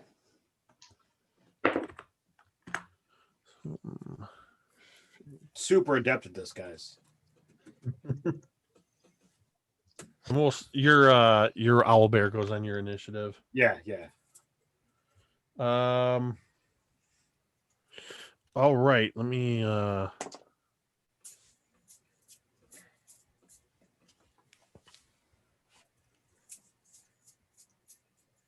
Okay, Jin, what do you got? a 17. All right, Phalos. 11. 11 for Phalos. Eve. 22. 52. Fig. 19. Bark. 3. Asclepios. Somebody roll for Asclepios. +1 to his initiative. That's going to be a 2. 2 total. Yeah. Wow. Did Jeremy send you dice to roll? That's what I was Is he gonna say. rolling like his dice? Just was doing really I think well. he might still be in the chat. I know he Ran popped me back my in. dice. It's on brand. So that is going to be as you all move into action. Eve, you have first go, followed by Fig, followed by Jin, followed by the large blade, followed by Philos, and then Bark, Asclepios, and the small blade. So, Eve, what are you going to do? Mm-hmm. And this, how fast is the arm moving?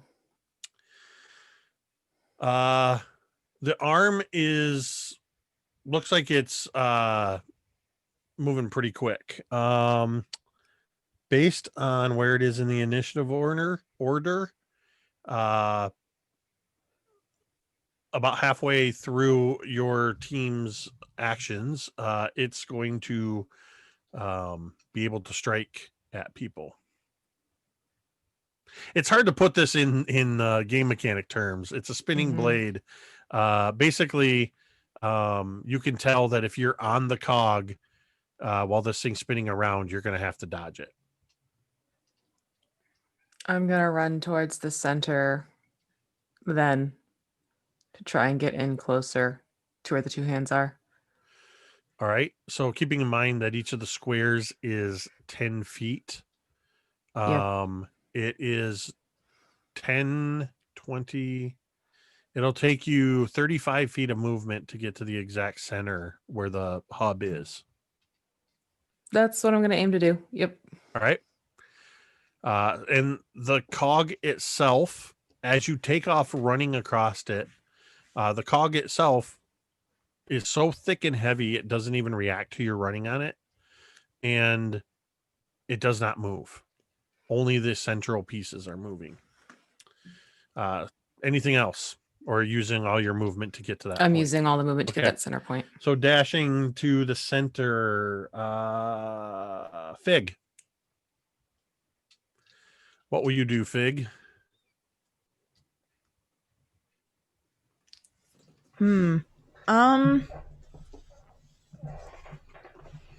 How big is that centerpiece? The center hub looks like it's probably, we'll call it 5 feet in diameter. Okay.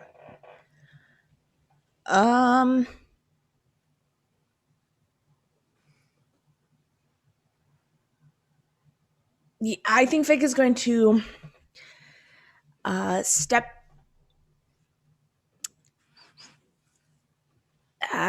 onto the platform to kind of get out of the way of everyone else so that they can get in, and ready in action to either jump or duck, depending on how high these blades are. The blades are swinging at about spinning at about 2 feet height with a slight offset. So duck. He will duck. All right. So you're readying in action to duck. Yeah. Okay. Jin, you are up. You initially had said you were going to head to one of the sigils, but now that seeing how things sort of kicked into gear when you started to move, you can still do that, or you can do something else. I think I want to run out to the kind of get to the center. I have 45 feet of movement. You can get to the center with 10 feet of movement to spare. And then do a jig for the last 10 feet. So why not? Okay. So is the centerpiece rotating? No, the centerpiece is fixed. Okay. And you can see that there are open spaces in this hub that the hands, the sort of clockwork hands, are spinning around on this central hub, but the hub itself isn't moving. Does it look like there's any kind of place to, I don't know, to like jam something in? Like, is any of the mechanism itself exposed? It's about a 6-inch open slot. I mean, you can certainly try to jam something in there. Uh-huh.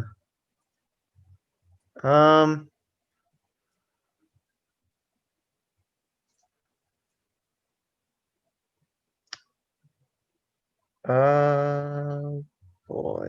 I do have an idea. Now that I'm out here, I'm gonna turn back to I'm gonna make a kind of gesture of frustration and then turn back to Bark and say, toss me the sphere.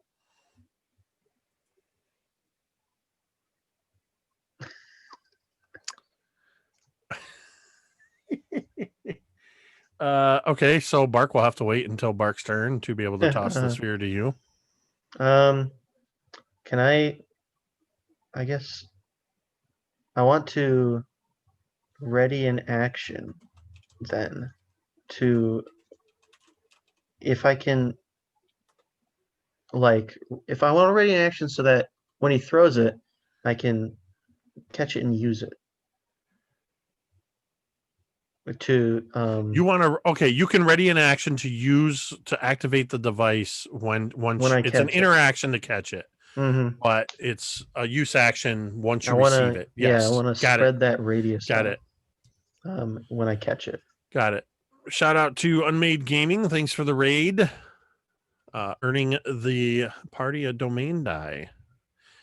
Thanks for everybody who's joining us as part of the raid. Welcome. All right. So it is now the Blade's turn, which means Fig at advantage. You're going to make a dexterity saving throw. And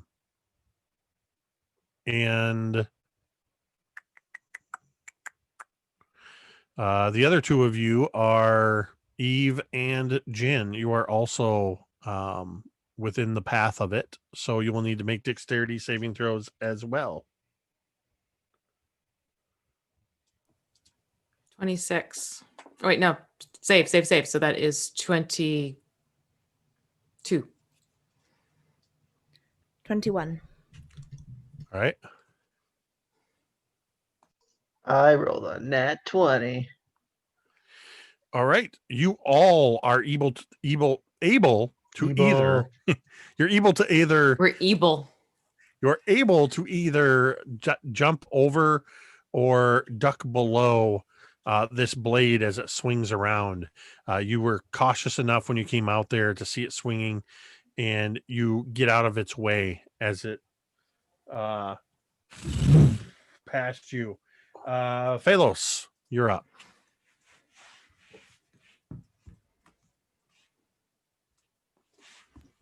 I mean, at this point, everybody's just kind of running out onto the cog and dodging blade hands, right? Yep. Yeah. So I guess Phalos will just fly up into the air well above the spinny blades. Sure. And head over toward the center. Okay. What's your flight speed? 30. So you get mostly to the center. But you're up above the spinning blades, so no danger there. Any actions? Or is it an action to activate your jets?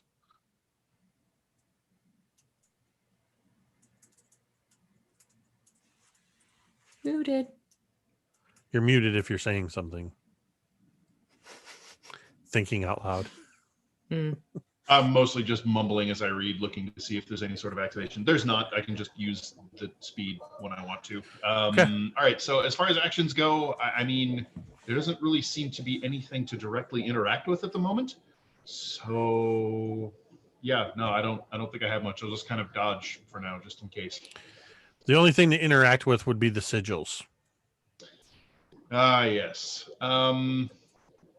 Do the hands make like a full sweep of the cog every round? Does it look like how Basically, yeah.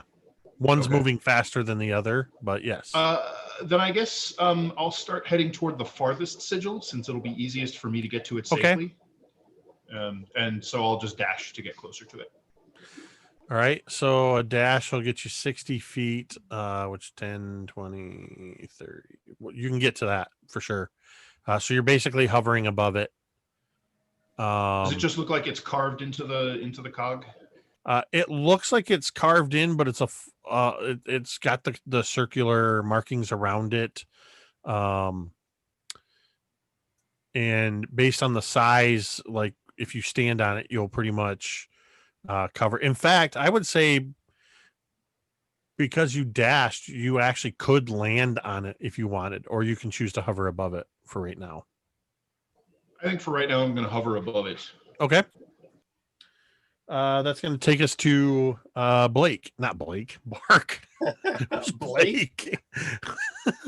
Blake, Kent, Buffy. Yeah. Blake was Alex's character in our last Call of Cthulhu scenario. I think the way I wrote it down, it looks like Blake. That's on me. So Bark, it is yours and your owlbear's turn. I look down at this, coppery orb, and I look at my, scrawny arms.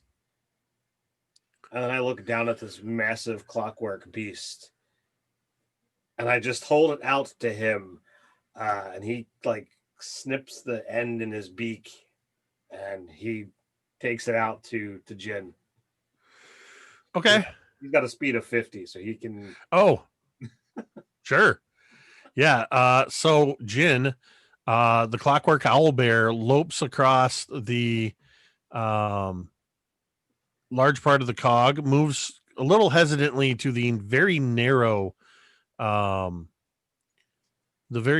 spoke. I'm gonna need a dexterity check. Yeah, it's not gonna be good from the owl bear to get across that very tiny. It's a pretty big clockwork animal. Yeah, I'm not really thrilled about that. Just a straight dex, huh? Well, that's a 19. It doesn't even hesitate, and it leaps over the gap rather than even dealing with the spoke, and just lands right next to you, Jin, allowing you to take the glowing orb, the slow orb, and use that readied action to activate it. Are you activating it in its full scope, or I want just on yourself? I want to activate it in its full scope and spread that radius out. This glowing energy spreads out from Jin and fills the whole room. To all of your eyes, you are all moving at exactly the same speed as you were, but what you see is the arms go, and they are now moving at half speed. It will take, while you have this orb activated, it will take 1 or 2 full rounds for the arms to make their way around. And it is now Asclepios's turn. I forget what voice Jeremy was doing for Asclepios. There's a little bit of Cobra Commander, a little hissy. Oh, that's right. Yes, the whole snake aesthetic. So, should I stand on one of these sigils then?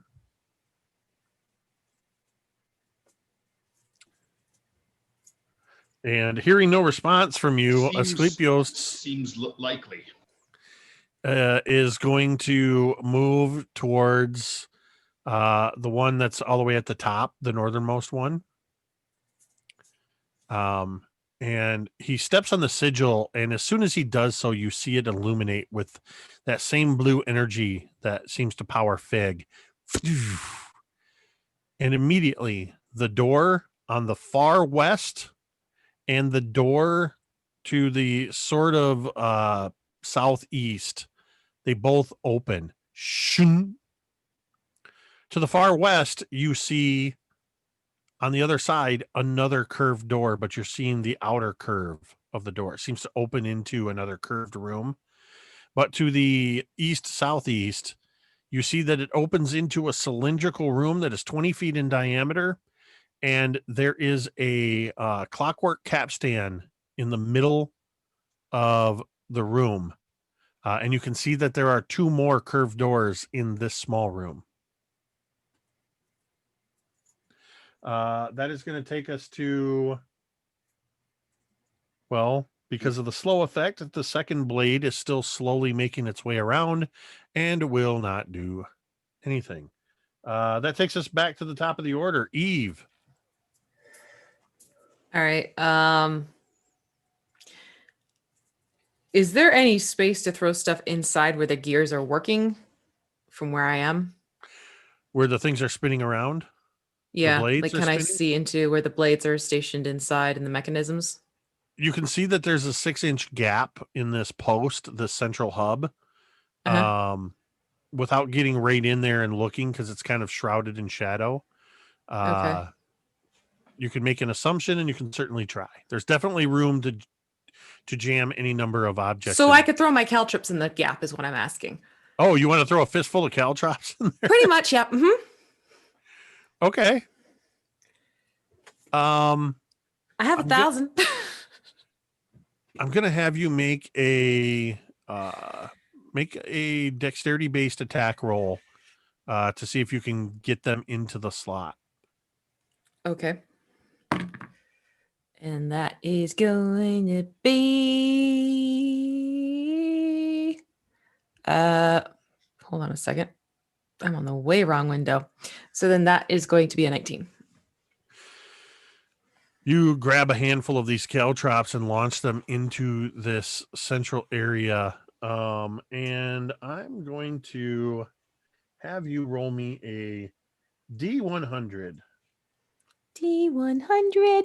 Okay. Grab a couple of D10s. Head probably gets that here. one. Except he's not there. All right. So I have rolled my number, and I'm going to say that the caltrops are relatively small compared to the overall size of this mechanism. So I'm going to give you a 15% chance. For ease of splitting, we'll call it 16% chance. So you need to land within 8 on either side of the number I rolled. I got a 62. I rolled a 42, so you're a little outside of that area. You hear a crunching sound as your caltrops are ground into the gears, and one or two of them just go flying out at an odd angle, and thankfully miss all of you, but not successful. Any movement? Yeah, I'm gonna run towards the open northwestern door. All right. You are going to. You mean the southeastern door? Is it the southeast? Where am I? Yes, southeastern. That's the door that was closed and now opened. Right. On your run, you won't quite make it there, but you will pass by one of the sigils. So you can I either step on it, bypass the right? sigil or you can step on it. Step on it and see what happens.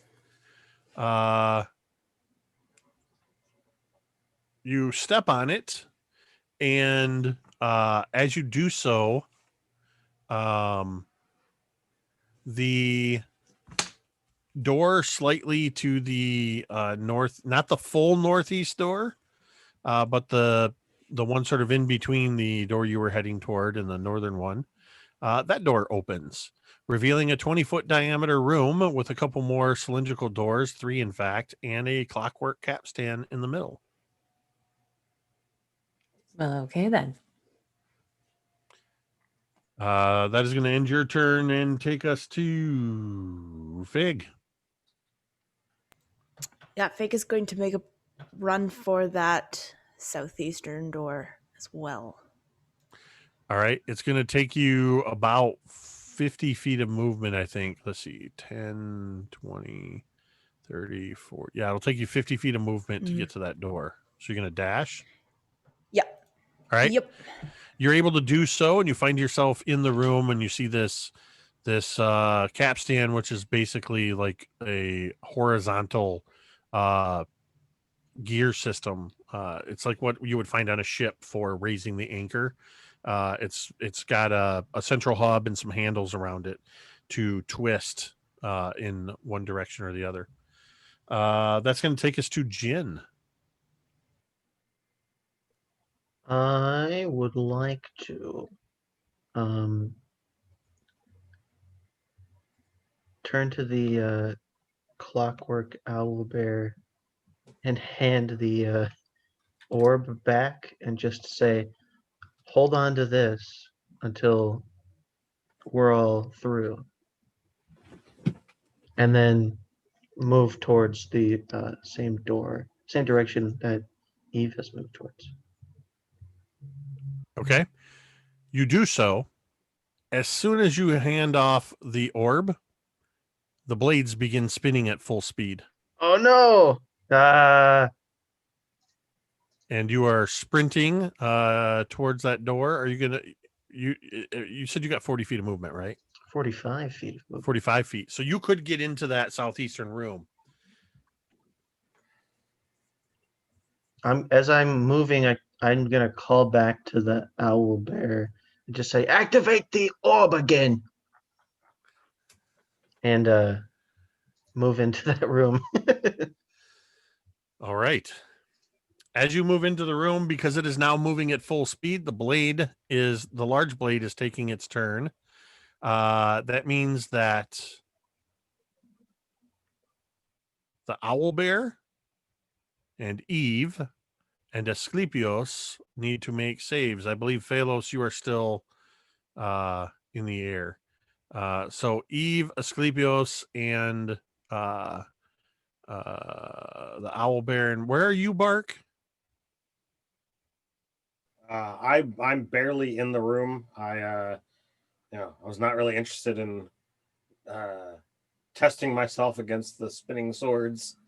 Okay. So you're good. So I'm going to use a domain die because a 7 I don't think is quite going to cut it, and I don't know if we need this orb, but I don't think having the owlbear cut in half and having him fall to the ground is going to be all that great of an idea. So that's a 17. all right.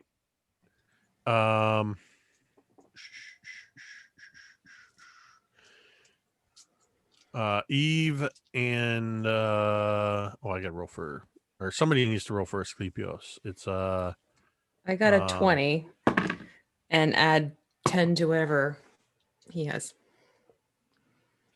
He has a +3 on his dex saving throw. So he has a 13. So Asclepios and the owl bear are going to get hit by the blade. Oh, 17 doesn't cut it. Ouch. Nope. They are going to take 6, 7, 8, 13 points. I will use my reaction to add 5 to the owlbear's save. Flash of genius. Okay, so the owl bear will, at the last second, be able to dodge and duck under that. A single copper feather goes sing and gets chopped off by the blade as it passes over its head. But Asclepios isn't quite quick enough and gets slashed by this thing as it. Whoa, hold on. I don't know why I did that. I said 13 damage and I took 32 off of Asclepios. There we go. There we go. That's better. And that's going to take us to Phalos.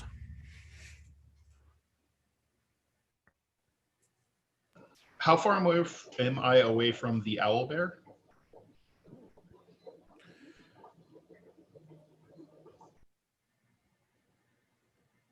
Ten, 20 feet.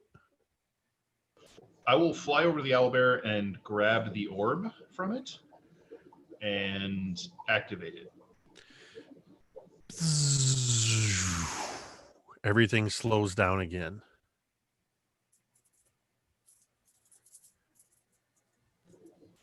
And you're Right. going to stay at the owl bear, or are you going to fly Get back? out of the way. I've only got 10 feet of movement, so I'll drift. Yeah, I'll go 10 feet back. Okay. Towards the other situation. Bark.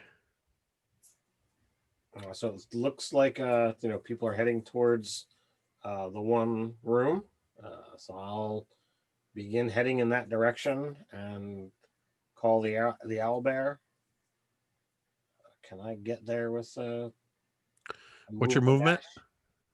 Movement should be 30. I don't think I've got If anything. you dash, you can make it across to that southeastern door.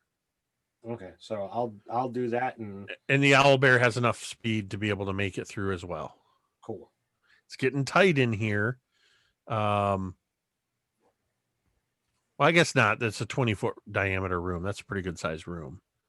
I mean, I can always, if need be, not that he's got a saddle or anything, but comfort's not really an issue.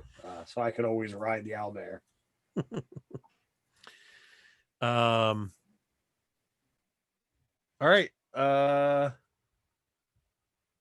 And then that's Asclepios, who 5, 10, 15, 20, 25 can use all of his movement to follow suit and get into that same area as you are all piling into.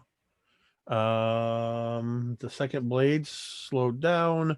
Back to the top of the order. Eve, you are standing on the sigil, and about 10 feet in front of you, the door is open, and most of your party is in that little room. Then I run in to be with the rest of the party. All right. Inside is this large capstan in the middle, and 2 closed curved doors, one to the slightly to the northeast and one to the east.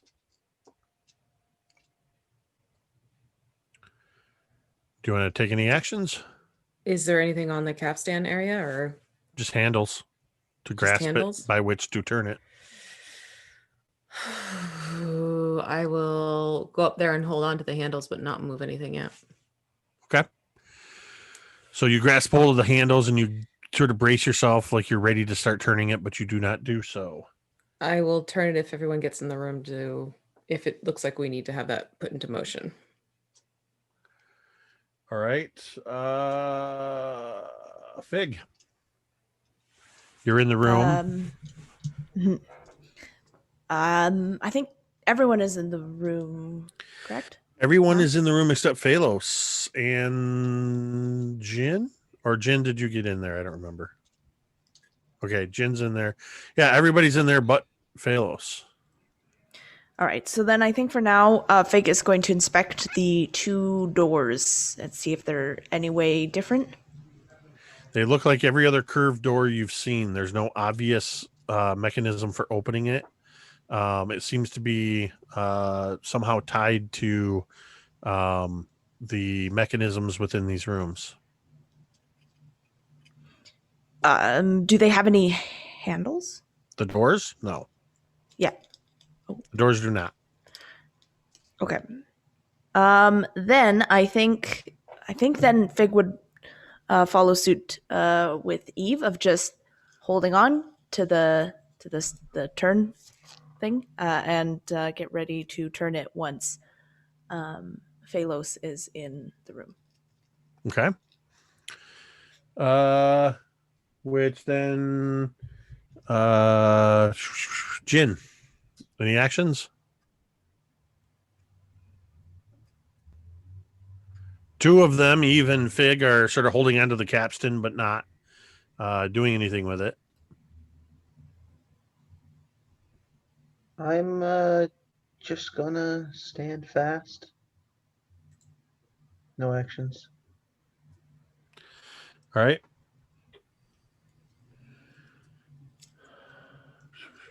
Skip the blade. Phalos, you're the only one not in the room, and everybody seems to be waiting for you. I will fly into the room. All right, Phalos, you are in the room. The door is open. Everybody is in the room. The owl bear's in the room. 2 of you are on the capstan.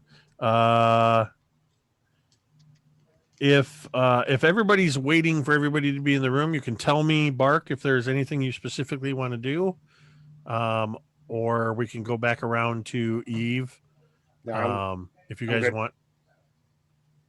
What's that, Ted? I said I'm good. Okay. So we kind of swing back around. Everything's still sort of slowed down. Everybody's in the room. You can turn the capstan if you wish. All right. Yeah, Eve will start turning Which it. direction are you going to turn it? Ooh. Clockwise or counterclockwise? Thank you to Thread Raiders for the raid. You call Fig. I would say Fig would say Clockwise, of course, because it's a clock. Clockwise it is. And she'll start rolling. All right. You move the capstan one complete revolution. You hear it and feel it. That you are turning gears. And though you do not see it, somewhere to the north of you, you hear shkoom. And a little further away, shkoom. What sounds like somewhere north of you, a couple of doors have opened.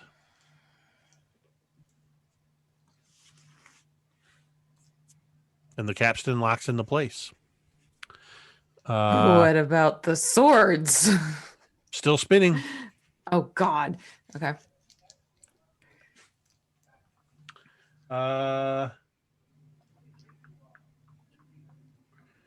So that was Eve and Fig working together to spin the capstan. Jin, it's back around to you. As a reminder, the door in the big gear room that was north of this door is also opened.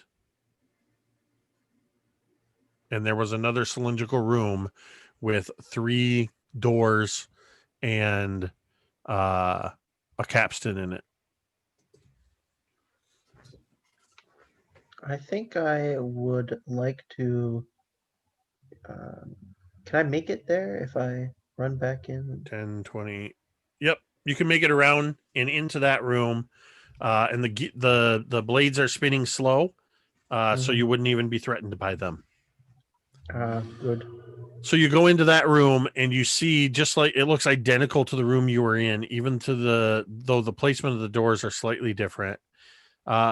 You see that in this room there is a door sort of to the south that is now open. There is also a door to the east northeast that is open through into another cylindrical area in which there you can see it is another 20-foot diameter room in which you can see another clockwork chest in there. And there's a capstan in the middle of this room and a door slightly to the north that is not open. Oh, no, wait. Yes, it is open. Sorry. That one is also open and passes into yet another cylindrical room. This one not having a capstan in it. I know it's getting confusing. I have to think here. Actually, I think I might be able to share this with you guys. Okay. At this point. Because I know it's just, I'm like, there's a circle room and there's a capstan and then there's another circle and another capstan and there's doors in every direction. You guys following? Circles. I'll get this to you in a moment. But you could make it to the treasure chest area if you were to dash. Here's what I have for a map of the area. That doesn't cut that out. We'll see how we'll see how close it is to what it actually is. I want to try and turn the capstan. You can. It's moving a little more difficultly, but I think I was able to capture this. And I will turn it clockwise. Doing so, 1 second, because I have 2 versions of the map, one that has notes on it and one that doesn't. And I'm currently looking at the one that doesn't. So I can send you this picture so you all cannot be confused. But I will tell you that all of the rest of you, as Jin runs into this other area, you suddenly hear it sounds similar to the capstan you were turning, and you see the door to the east in the room you are in open into a 10-foot wide 20-foot long corridor leading to a 20-foot diameter cog. You should all be able to see the map now. I'm dropping it in the Discord as well. So the bulk of the party, you are in the southernmost room with the capstan in the middle. Jin is in the middle one. The treasure chest is up to the right, and Jin, you can also see up into that one to the left at the top that there appears to be some sort of humanoid body in that room. Huh. Did I use all my movement to get here? You have used all your movement and your action. What if I were to Action surge? no, I already did that, but I could step of the wind, and I want to move over to the that body as a bonus action, dashing. Okay. So you step of the wind and find yourself next to this humanoid body. And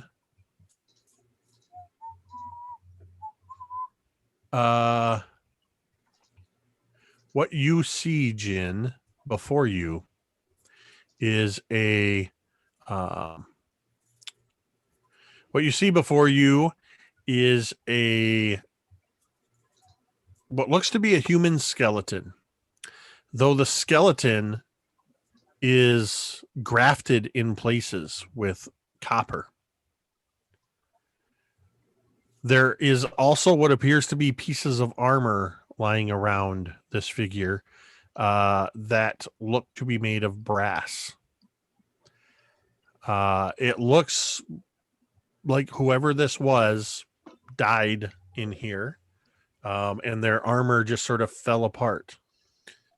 Picture, just for aesthetics, picture Elder Scrolls Dwemer armor. Huh. Well, I've done all I can on my turn. You have. Very slowly, the blade makes a pass in the empty gear chamber. None of you are in there, so you don't have to worry about it. Phalos, it is your turn. The image finally appeared in the Discord for chat if you want to follow along. So Phalos, in that southern room, all doors are open, including the one to the east. I will. You know what? I'm holding the slow orb, so I'm not going to go anywhere just yet. That's a good nobody's point. Nobody's in the room with the blades, so.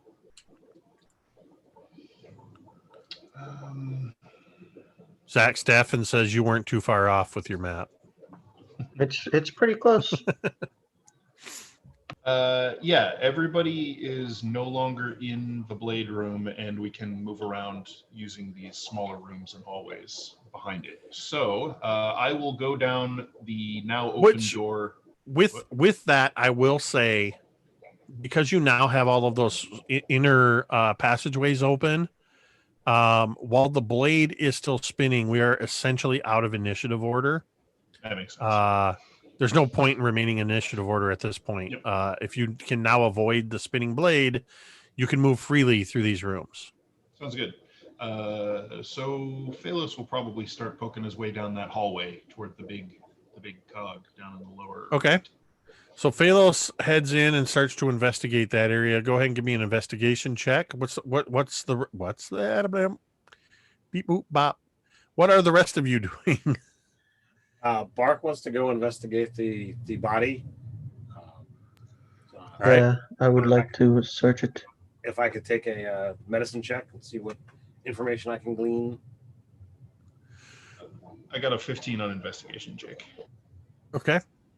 Go ahead and make a medicine check then, Bark, on the body. You can do so with advantage, as Jin is already sort of checking it out and is there as well. Fig and Eve, what are you doing? Eve will go and check out that's a chest up in the upper right-hand side, right? It is indeed. Eve's gonna go check that out. Yeah, Fig's gonna Check join it for traps Eve. open. Mhm. And what'd you say, Fig? I was going to join Eve in checking the treasure box. All right.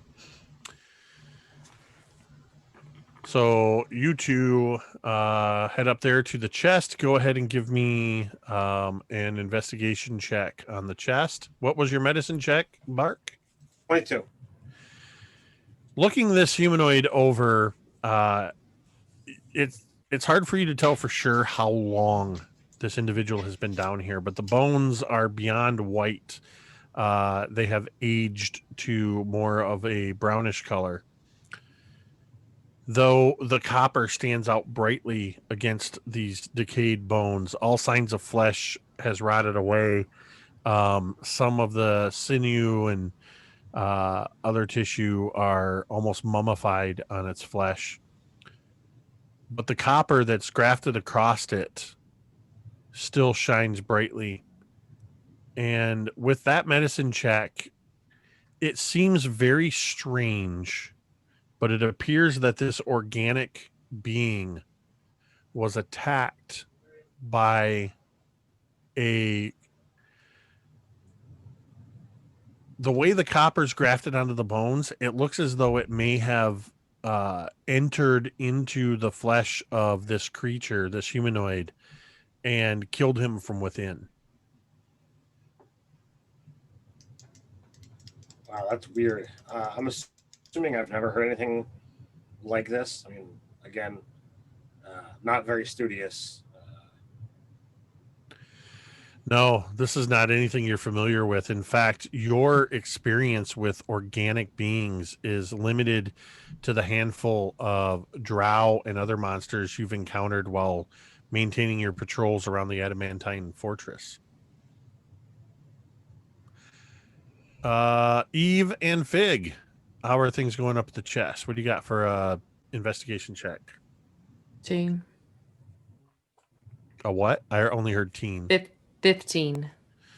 Again, it's a clockwork mechanism with an embedded trap. This time there is a sapphire in the middle of it. This one seems a little more complex, so the DC is going to be higher to attempt to open and disarm it. Okay. Is there any way I can give advantage? You can help. Okay. All right, so that is going to be a 13. That's with advantage. I need Fig and Eve to make a dexterity saving throw. Oh no. That's a 14. God, keep me out of these teams. I'm trying to think of where amongst the three of you Asclepios would be. Probably would have gone with the body.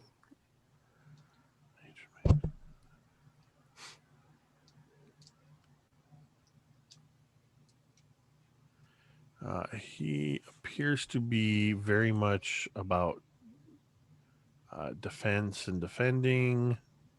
All right, here's what I'm going to do. Roll a d6. You guys are lucky. He's with you. I rolled randomly to see which of the three groups he went with. So you will get a +2 to your dexterity saving throw. So you now have a 15. Fig, what'd you get? With the +2, I have a dirty 20. I thought you were going to say a 2. I have So a 2. Fig, you succeed and will take half damage. Eve, you fail and will take full damage, taking 14 points of lightning damage as it explodes out from this gem. And Fig, you will take 7 points of lightning damage. But once the gem has discharged, the gem is cracked and the lock is disabled. You have evasion, right, Eve? Oh, yeah, I do. Duh. Forget, I'm playing a rogue tonight, not a Cantriel. Wait, I'm playing a rogue and not a Cantriel?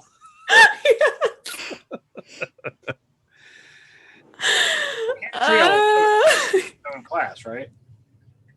What was that? I said Cantriel is so special; it's its own class, right?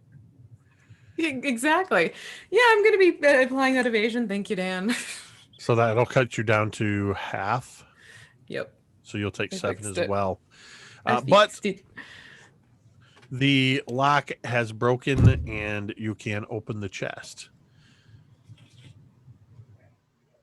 Inside. Oh, were you going to do something? I open it. Okay. Inside it, you find another layer of blue silk. But this time, lying on the silk is an intricate clockwork key. Think master keys from Legend of Zelda. It's a very large-sized key. This is one you want to put in your hat. And go ahead, Fig. I was just gonna say Vic wants to carry it over his head.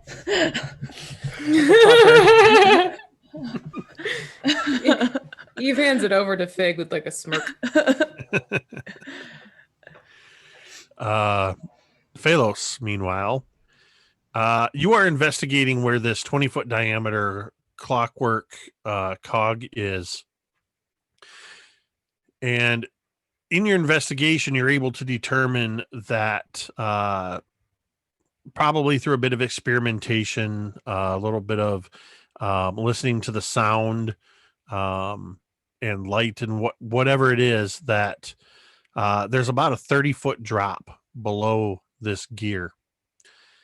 Embedded in the walls and sticking out of the walls at intervals are gears that would act as foot and hand holds. And there is another cog with an opening around it and through it that is 10 feet up, and then another. And you see that there's a series of cogs that you would have to climb to reach the next level of this clockwork maze. And as you're looking up into the chamber, and we're sort of looking first as you're looking up, and then we sort of see your face looking up through this, the camera just sort of pans up, moving through these gears until we see the layers that have to go up. And we see the last gear, and the camera sort of pans over to another clockwork door. And that is where we are going to end tonight's session. All right, not bad for these clockworks to do better than the Dawnbringers. For those that are wondering, tonight's room count would be 1, 2, 3, 4, 5, 6, 7, 8, 9, 10, technically 11 rooms. That's some kind of a record.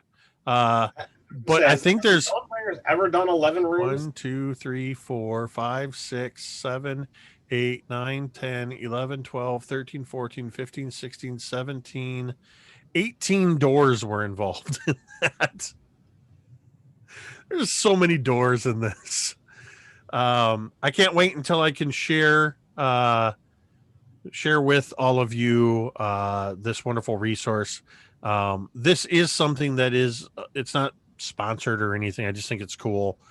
Something that I was able to purchase off of the internet from an artist that has done some artwork for Wizards of the Coast in other D&D books. And I will share that at the end of this arc.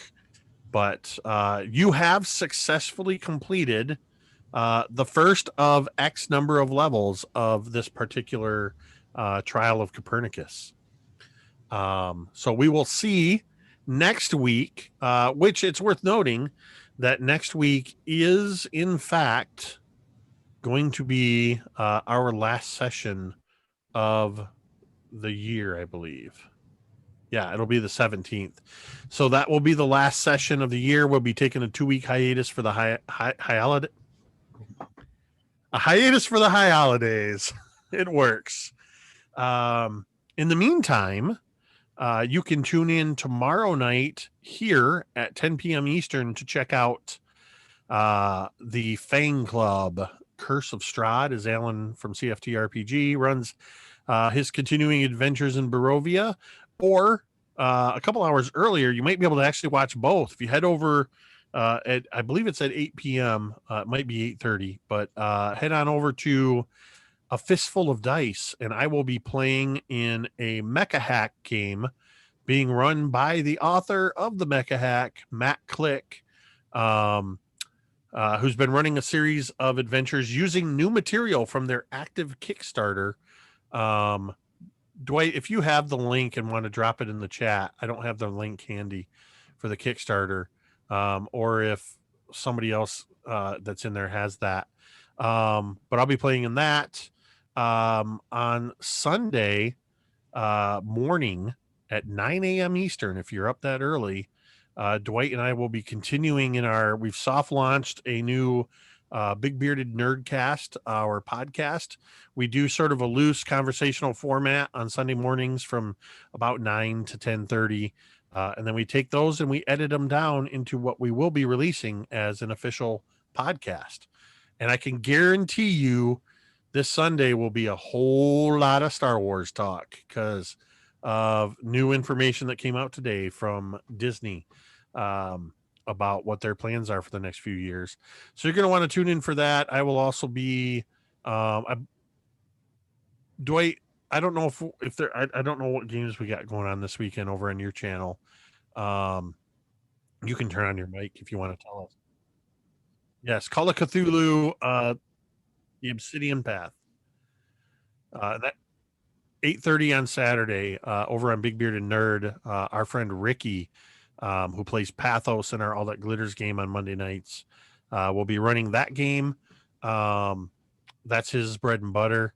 Ricky runs a lot of Call of Cthulhu. So you can check that out Sunday night at 9 to 11. I'll be over on Talon and Claw with the Sea of Thieves stream.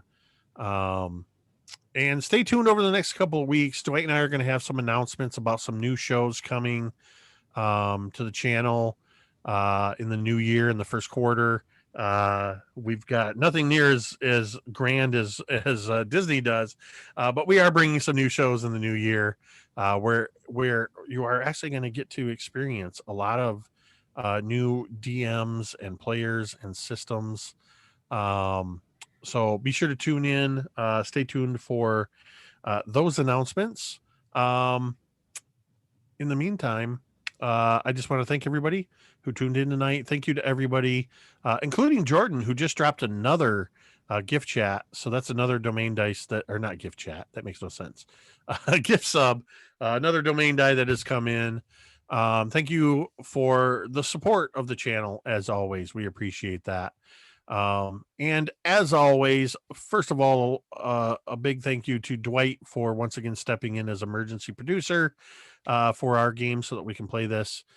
We do greatly appreciate that and appreciate you, Dwight. And a huge shout out to Zach, Dan, V, M, and Ted, without whom it would be me talking to myself for 3 hours. And we wish you well, Jeremy, and hope you can join us next week. And I hope that you all will tune in next week as we continue in the Adamantine Fortress arc of our Dawnbringers campaign. We are going to go ahead and end the stream the same way we end every stream, and you can say it with me if you want. Yeah, yeah.